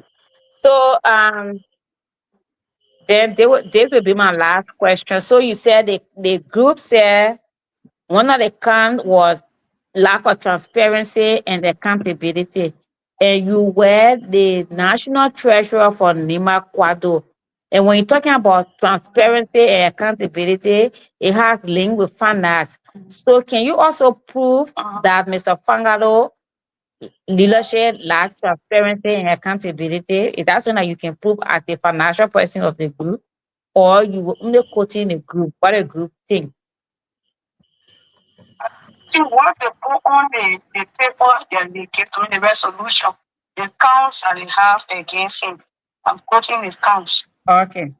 Yeah, but yeah, I'm quoting the counts. Okay. All right. Thank you. That will be my question for now.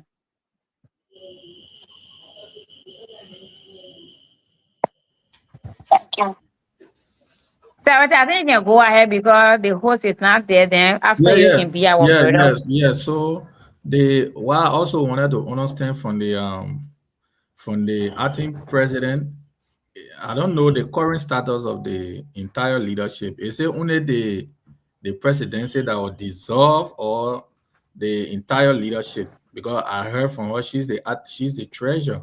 So who are those that were removed from positions? Was it a resolution to remove, or why your constitution says about removing your leaders? I don't know whether she's getting me. So, patient, his question is there hello, patient? Was it only the president that was removed, or is the whole leadership? And secondly, what the constitution says about she answered that yet. Patient, you getting me? Hello? Won't tell when I come over your balling, good play, you say, or go on in my road to go balling like, oh, 7 way to Nelson. Patient. Hello? So Yeah, so your question is, was it only the president that was removed, or the rest of the leadership, the president, the vice, the treasurer? No. Only the president? No, only the president and the former co-chair. Only the former president and former co-chair. Okay, and his next question is, what does the Constitution of Kwado say in removing leader? Is it upon resolution like you did, or is there anything else that the Constitution says? The Constitution does not provide an election. Okay. So, keep together. So the Constitution talks about resolution. Moi, quand la mort to live off here, where droits on the young one to a young woolly man, Barclay, Fender, because you won't be going in my cook when coming by. Yeah. Okay, so say I will tell the resolution. Yeah, hello? Yeah, okay. Yeah, so I mean, basically, that's why I wanted to know, because the leadership, I got another person who came in my inbox, because I don't know whether it's the acting president who sent my number to him. He got to me that he's the secretary, as you're saying, link to appear. So we want to know the current relationship with you and the outgoing president. What's your relationship as a treasurer? Because I assume that you are carrying the team or the organization to election. What's your relationship with the outgoing president and the current leadership as well? Can you repeat the question?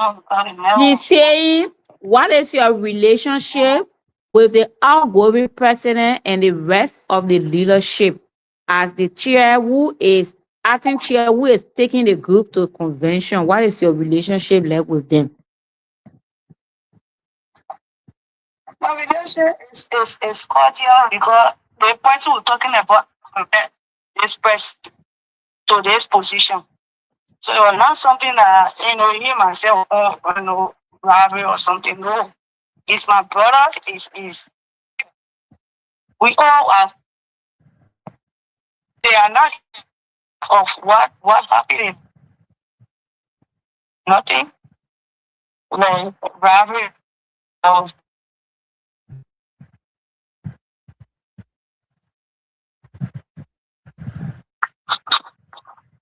Hello?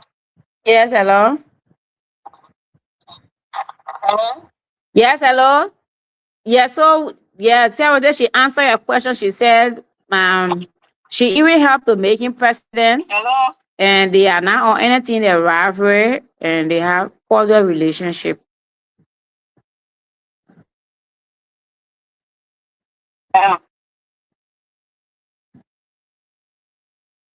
Yeah, Chris, Gian, if you have so, a question, Chris, Madam Lorena, if you got a question that you can No, ask for me, you the know, network is from my 2 might seconds, get it. please. We got the Nima Kwado secretary.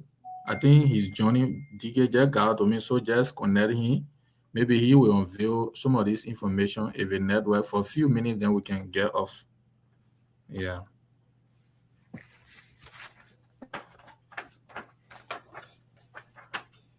Who is the secretary?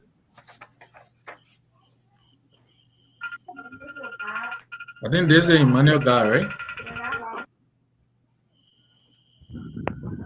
patient, Yeah. what's the name of Nima Kwado secretary?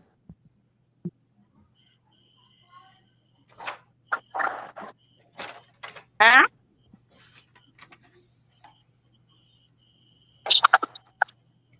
Yeah, I'm asking what's the name of Nima Kwado secretary?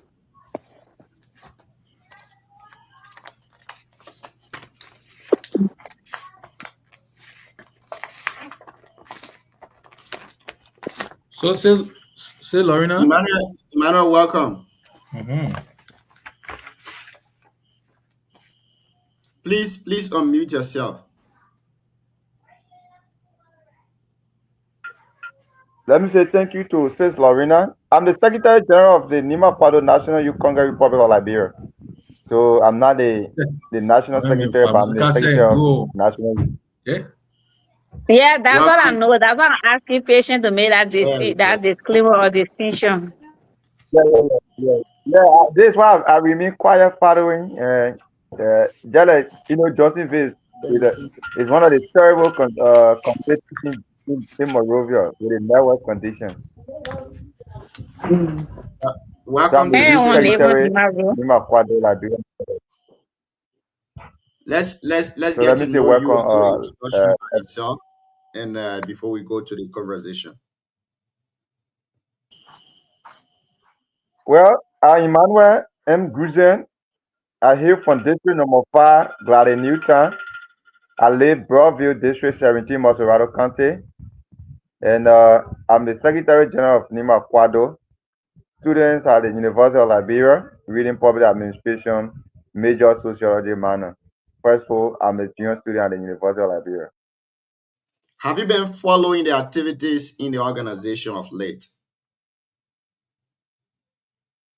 Yes, of course, I've been following. In fact, at times when you see press release coming from the youth angle and the rest of it, we have been the one informing the people of Nima Kwado about the bad leadership that Nima Kwado have. And let the question ask, about constitution. I think our father when Siawete asked if there is any provision of the constitution talk about removing leaders from Nima Kwado. Yes, it's constitutional.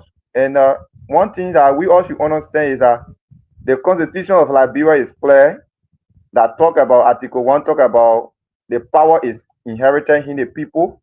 When their happiness is not adhered to, they have the right to alter and reform their government. So we use that provision because we believe that constitution is a supreme constitution that supersedes all constitutions provisions in the Republic of Liberia. So yes, that is exactly is constitutional. How many positions are in the Nima Kwado organization?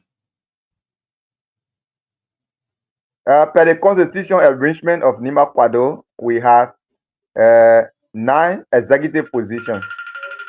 We have the president, we have the vice president for administration, we have the youth chair, women wing, and the liaison. So per the executive, we have 9 positions, and per the board, we also have 9 positions within the board. And because the board arrangement is go by the district, since we have 9 districts in Nima, the constitution says every district should be represented at a board.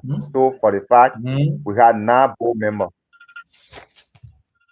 So how did Madam Patience ascend to the position of acting president when you got the 9 executive members, you got secretary general, by the principle of ascendancy clause, if the president is not there, the vice president is not there, the secretary general is there to ascend to the position of president or vice president, but you guys brought the treasurer to steady affairs of the organization.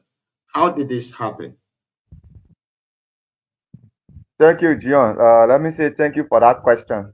The reason for which the members from Nima Kwado across Liberia make a decision to bring on board Madam Patience Ban to the leadership is that, Nima Kwado as an institution, we have been, struggling for leadership legitimacy when it comes to how our leaders are operate with the institution.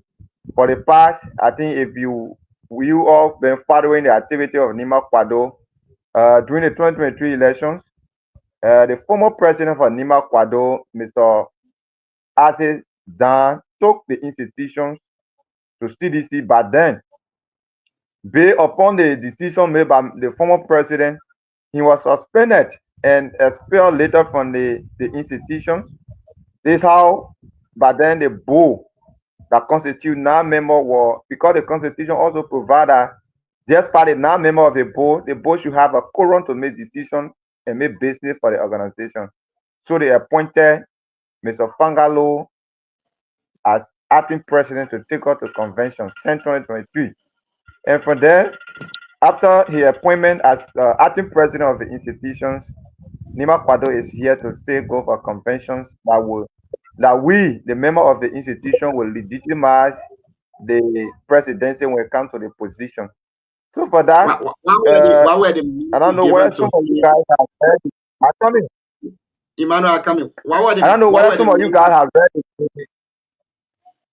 Can I ask you a question? Come again? Why were the mandate given to him as acting president? The mandate was very simple. When Mr. Fangalo was appointed as acting chair, the mandate was Mr. Fangalo take the institution to convention. Per our constitution arrangement, Nima Kwado should go for conventions every November or every year. So the mandate given to him in 2023 was him to take the institution to convention. These are some of those things that was not done by the president. So what happened is that when the majority member of the institution felt that the leadership under Mr. Fangalos were not cooperative, were not in the interest of the people, this is why we gather as the majority member of the institution. Like I said to you, the Constitution of Liberia remains supreme to every constitution. When the happiness of the institution member are not adhered to, they got to alter or reform. Is from where we made the decision by gathering to introduce new face that would take the institution to convention. This is why we brought in Ms. Patience Ban as acting president, and also Reverend B. Elo Wawu as acting board chair. Thank you. Madam Patient is here. I think her network is a little bit okay. If she's hearing us, maybe she can. The president is there. Patience, are you hearing us?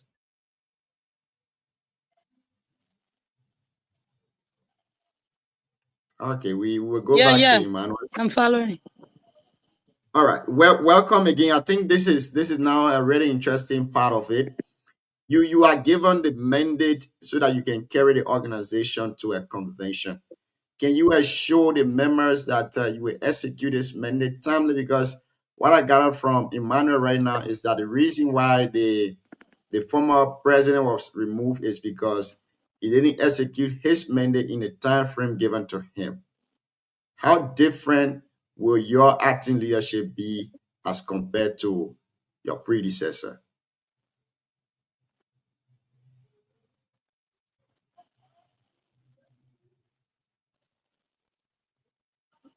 Yeah, this is.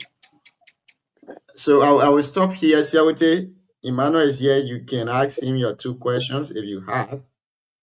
Before we go to Mana Lorena, if you don't have, you can I make want your to know the it's like we try to really understand. For me, if I knew what the appearance was actually about tonight, I was going to ask him, but to just ask him, I don't know, is he a party to the conflicting, sir? Whether you are party to Allah or the sir? And what's not party to any star. I coming. And what's the real issue in Nima Kwado? What led to the ouster of the president? That's what I want to know. Because we just hearing, because from your analysis, you said, from what you said, Nima Kwado president, the leadership, they were malpractice and all of that. So can you give us some of those instances that led to a mismanagement in terms of leadership and what have you? Because you are speaking to a very huge audience. So we can't just leave it in the bed to say, the president was corrupt. No, we want to know what were some of those missteps along the way in terms of mismanagement, leadership wise, and all of that, at least so the public can know. Thank you, Siawete. One of the reasons that the former president was removed from power as president of Nima Kwado is the issue of corruption. As we were aware, the issue of corruption has been one of the major factors in Nima Kwado. The former president, Mr. Fangalos, was a president who was involved with corruption malpractices. Instance number 1 had to do with the last time when the vice president of the Republic of Liberia called the institutions at the house of the vice presidents. There were delegates that went to represent the institutions. After the visitations, the vice president gave a token of 1,000 United States dollars to be used as transportation. But due to the attendance and the presence, due to the talented of the institutions, members and other executive members came together to say, look, with the transportation given by the vice president, we don't need to use all. What can we do now is that let us reserve 50%, which is 500 of the transportation, and use the 500 on those who came from distances and pay their way and go back home. At that time, the treasurer, who is now the acting president of the institution, she was away in China. So when the decision was made, the 500 level, the former president to remake that money to the treasurer so they can go to the account of the institution.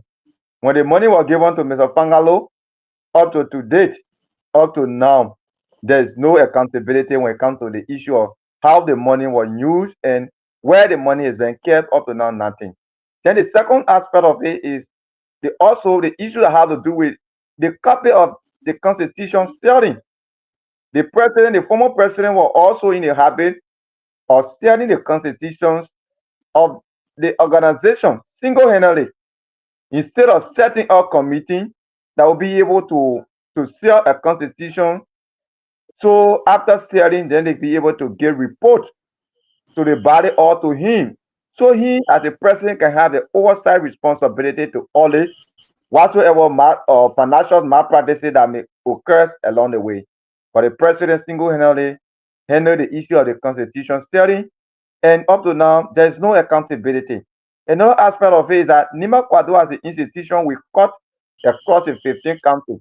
All part of Liberia, we have settlers who some of them, they are actively operating as Nima Kwado. The president went on by certificating most of the settlers. And the certificating of the settler had to do with financial, involvement. Every settler spec the arrangement, every settler was paying for certificate of 3,000.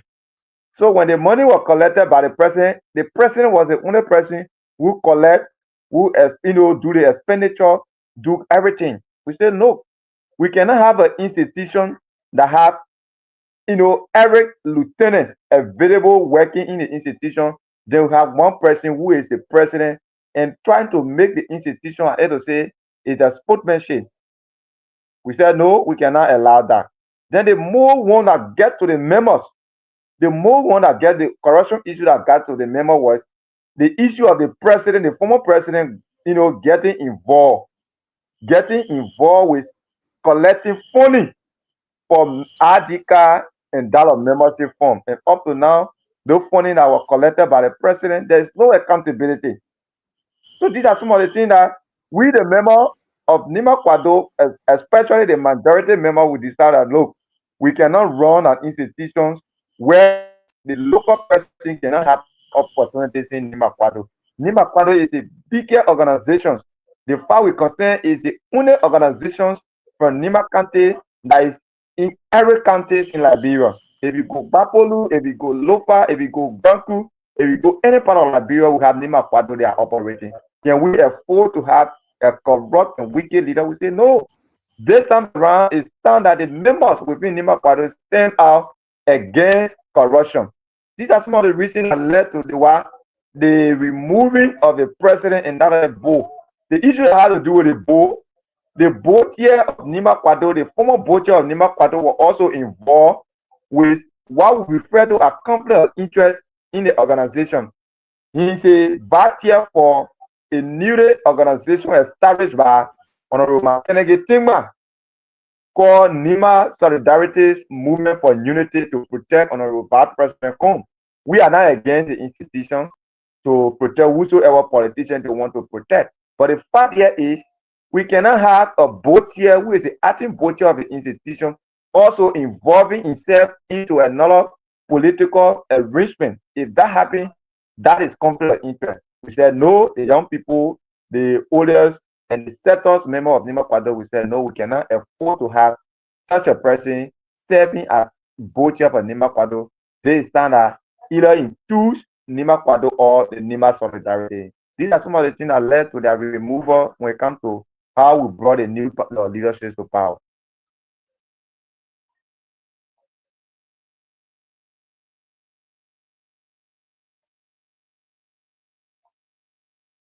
I'm not getting. Are you people getting me? Yeah, we're getting you. Okay. So these are the reasons. Yeah. Hello? Yeah, I'm getting you. Yeah, so what I wanted to I asked you about the provision in the constitution. I think it was the president who was responding to that, the acting president. But I wanted to know from you, what count did you people remove the outgoing president? Because I know you got bylaw and constitution. What was the violation of your handbook? He's gone. I think Patience is here. Yeah. I think I will respond to that question. One of the count was the issue of corruption. Can you turn on your camera? Come again? Can you turn on your camera? My camera is on.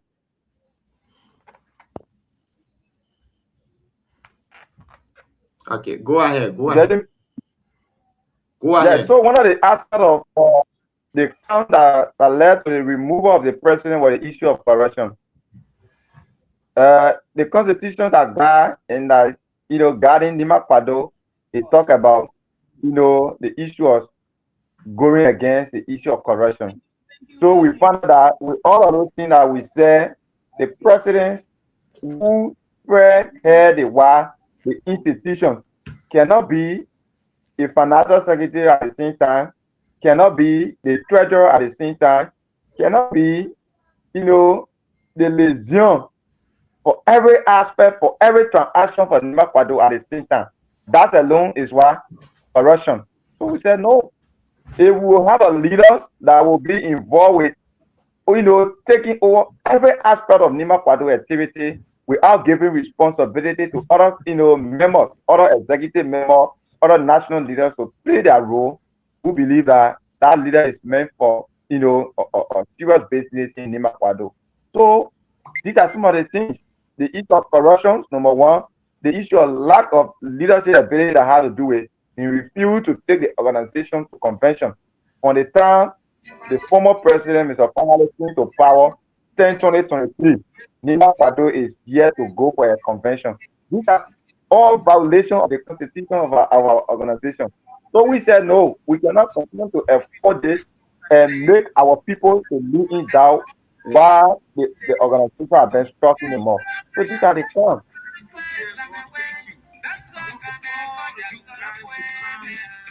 Dorothy, you still have a question there?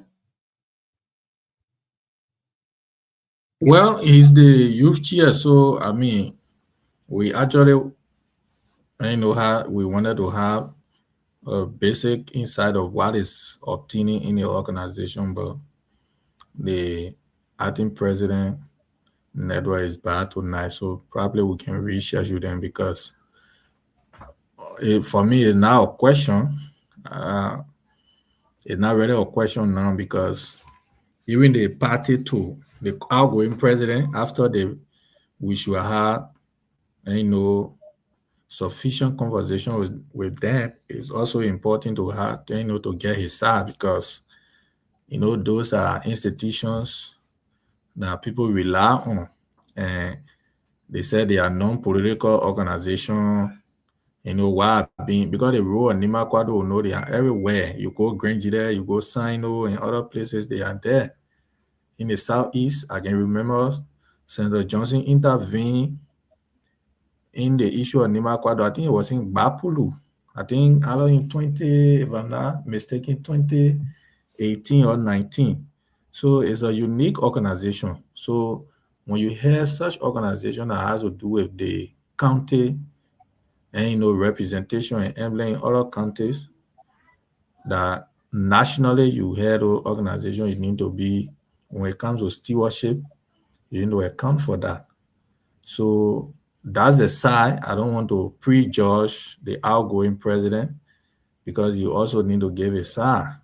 So he as a youth, but we also want to know from the full leadership and the president we could ask all the hard questions, but I mean, unfortunately, the network, but at least he did well to unveil some of the information that he got to his disposal. But I think he's not an official spokesperson of the organization. He's just giving out information too that he's privileged to. So I think they will have to reschedule them because we have actually the network, and you actually don't get the audience. The audience get confused on how to get the information.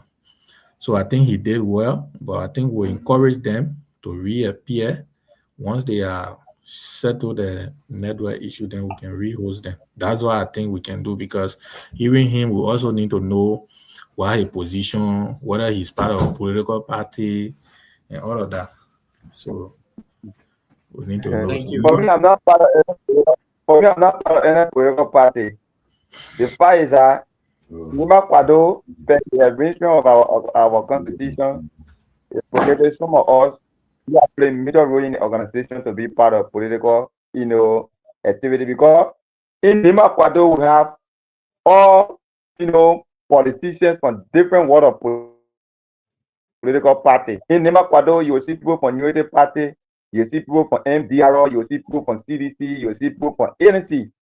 So that is not possible that from the diverse, political background of the members, that one would look at Nima Kwade and say, let us take it. This is why 2023, when the former president, Mr. Azedan, took the institution to CDC, we the one defended it. We said, no, that is not possible that organizations that is non-political organization that have people from political background will come together. Then you as a president will take the institution to a special political party.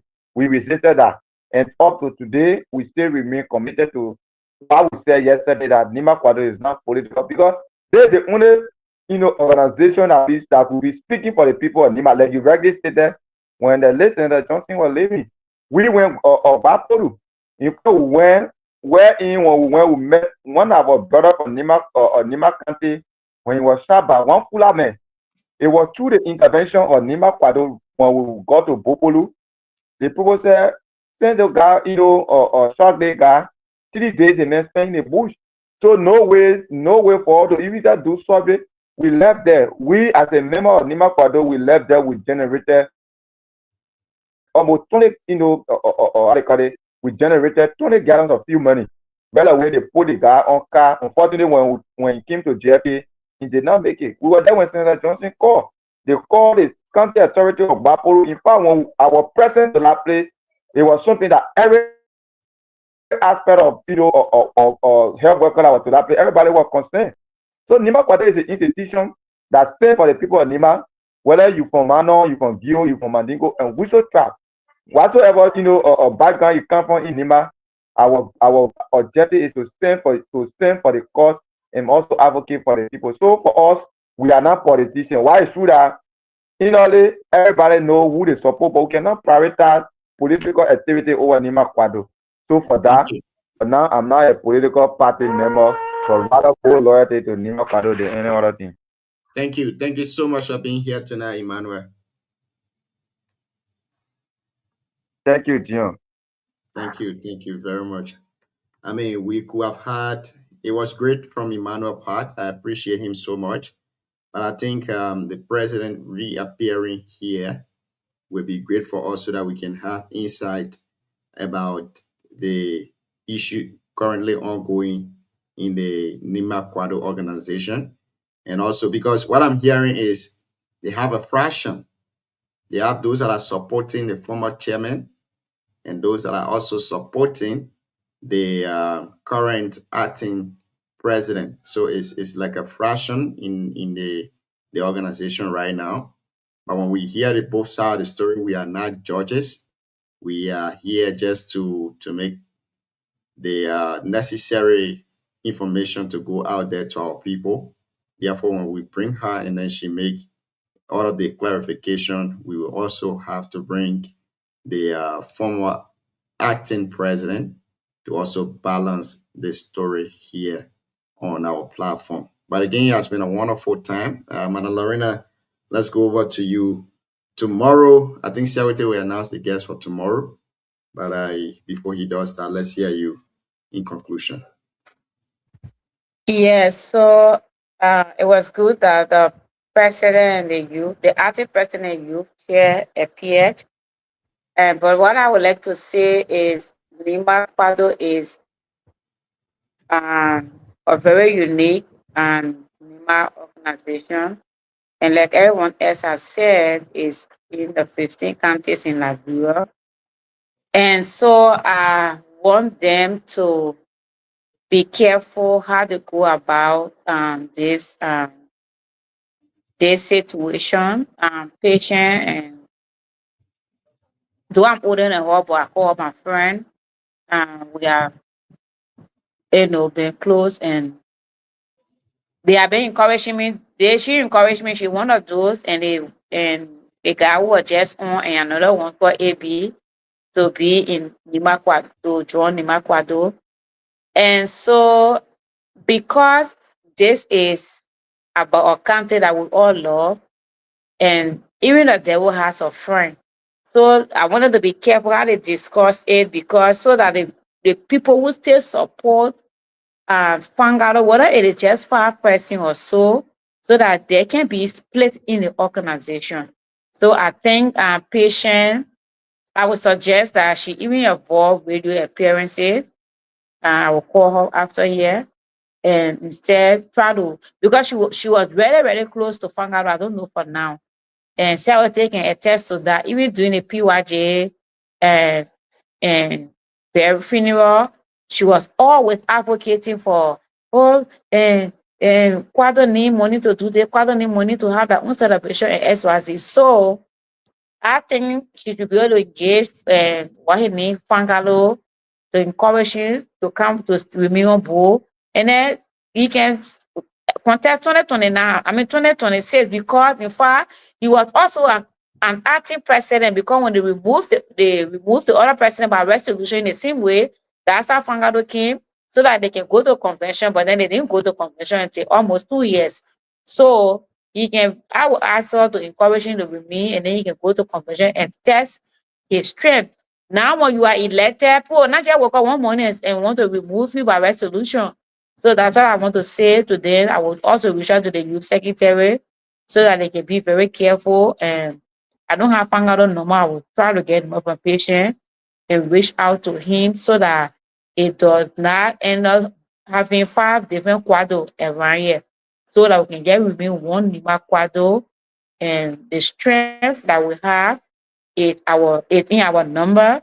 The strength we have is in our diversity. And sometimes the weakness of someone is different from your weakness, but you can use the weakness of someone to build them or to correct them, and instead of pushing them away. That's what I would like to say for this situation. Thank you so much. Siawate, let's hear you, Chief. Yeah, Gian, I mean, like I said, nothing much to really say, because the institution, like Sis Lorena said, Nimba Kwado is a unique institution. When you travel out of Nimba and the rest of the rest of the country, that's when you know the importance of Nimba Kwado. In a few years, when you travel to most of these countries, the leaderships are there. I think during the burial of the former president, though, you saw how unique the guys were in Granji there. So you will see that the position of those guys, when they are there, they are very helpful to citizens from Nimba. So it's very, very important. So we urge them all where the problem are to get to the meat of it and resolve it, because they are also showing leadership. If they can show leadership, then that's problem.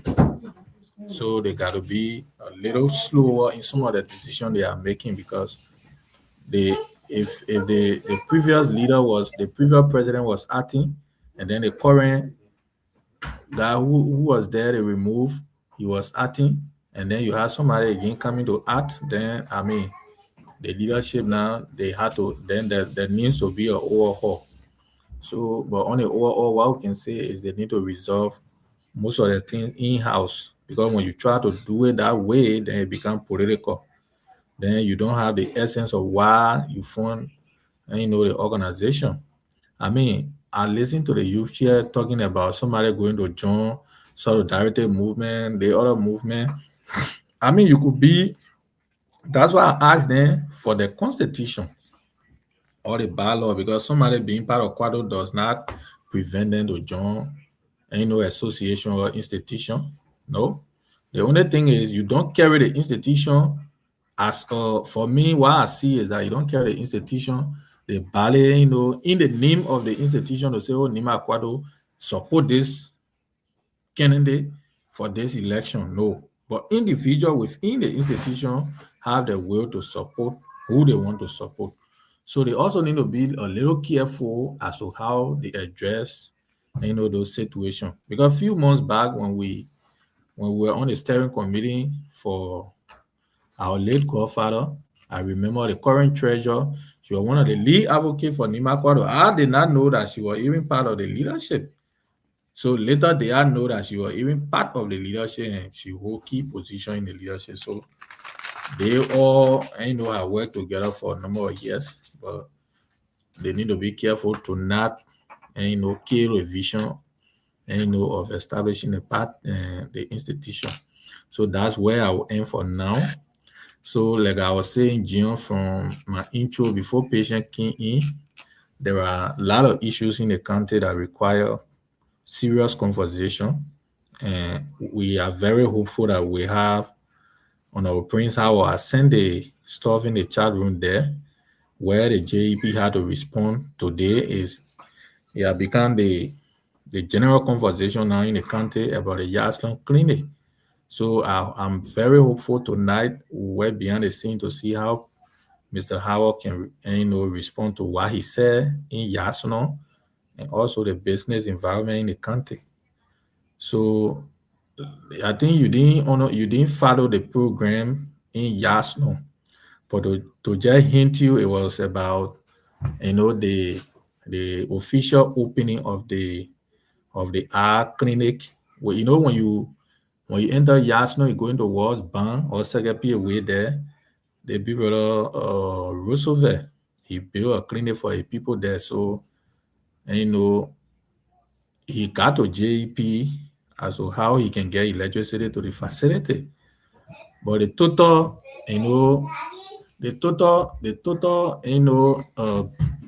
pro forma they giving is around 27,000. So that's how it got him amazed and tried to reach out to other stakeholders. So when Prince Howard went to the program, that's how he got amazed. And he tried to speak on that. So the Jungle Water went to speak on that. In fact, the Jungle Water did a press conference today, and Mr. Howard, to the recording is there. So we reached out to him. I mean, he will also come tomorrow to unveil some of those things that are going, because if you charge somebody just to carry electricity to a clinic, a public facility for 25,000, how much did the person use to build a facility, transformer, the wire, and all the accessories, according to Jungle Water press conference? That's why they are requesting that. So some of the excuses are, we do the thing, at the end of the day, the person we do a bargaining. That should not be. The service provider is the representation of the government at that point. So you cannot have electricity by red that should be in the place already. Then you ask somebody to pay 27 or 25,000. So that's where Mr. Howard made a position during the program. He was very, very much aggressive on that, because giving example on other countries, in where you live, in Rwanda there, before you even build your house, the current line is there, the water is already to that place. But on the flip side, that's not why it is. So there are exploitation. That's more the thing Prince said.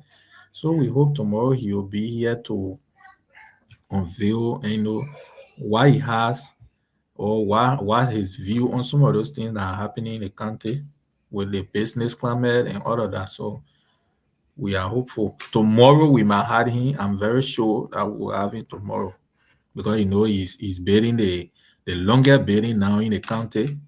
The men are King Azara. So he building a rooftop pool again. So all those things you hear, all the all the Google things, the king carrying the city. So we are very hopeful to have him tomorrow.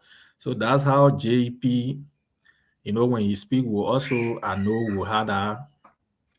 get a side to a JEP from the PRO when he comes tomorrow. So that's the training. Some of those training things are in the country right now. But I mean, I think patients try our best to come on, but it was the network and the youth chair too did well to come. And thanks to Sis Lorena too. She always appear. But the show was good, just that the network could not, allow our guests to be on the show. But it was good. Thank you. Thank you so much, Seote. Thank you very much. Thank you to Madam Lorena, and thank you to all of you too who have been following the show tonight.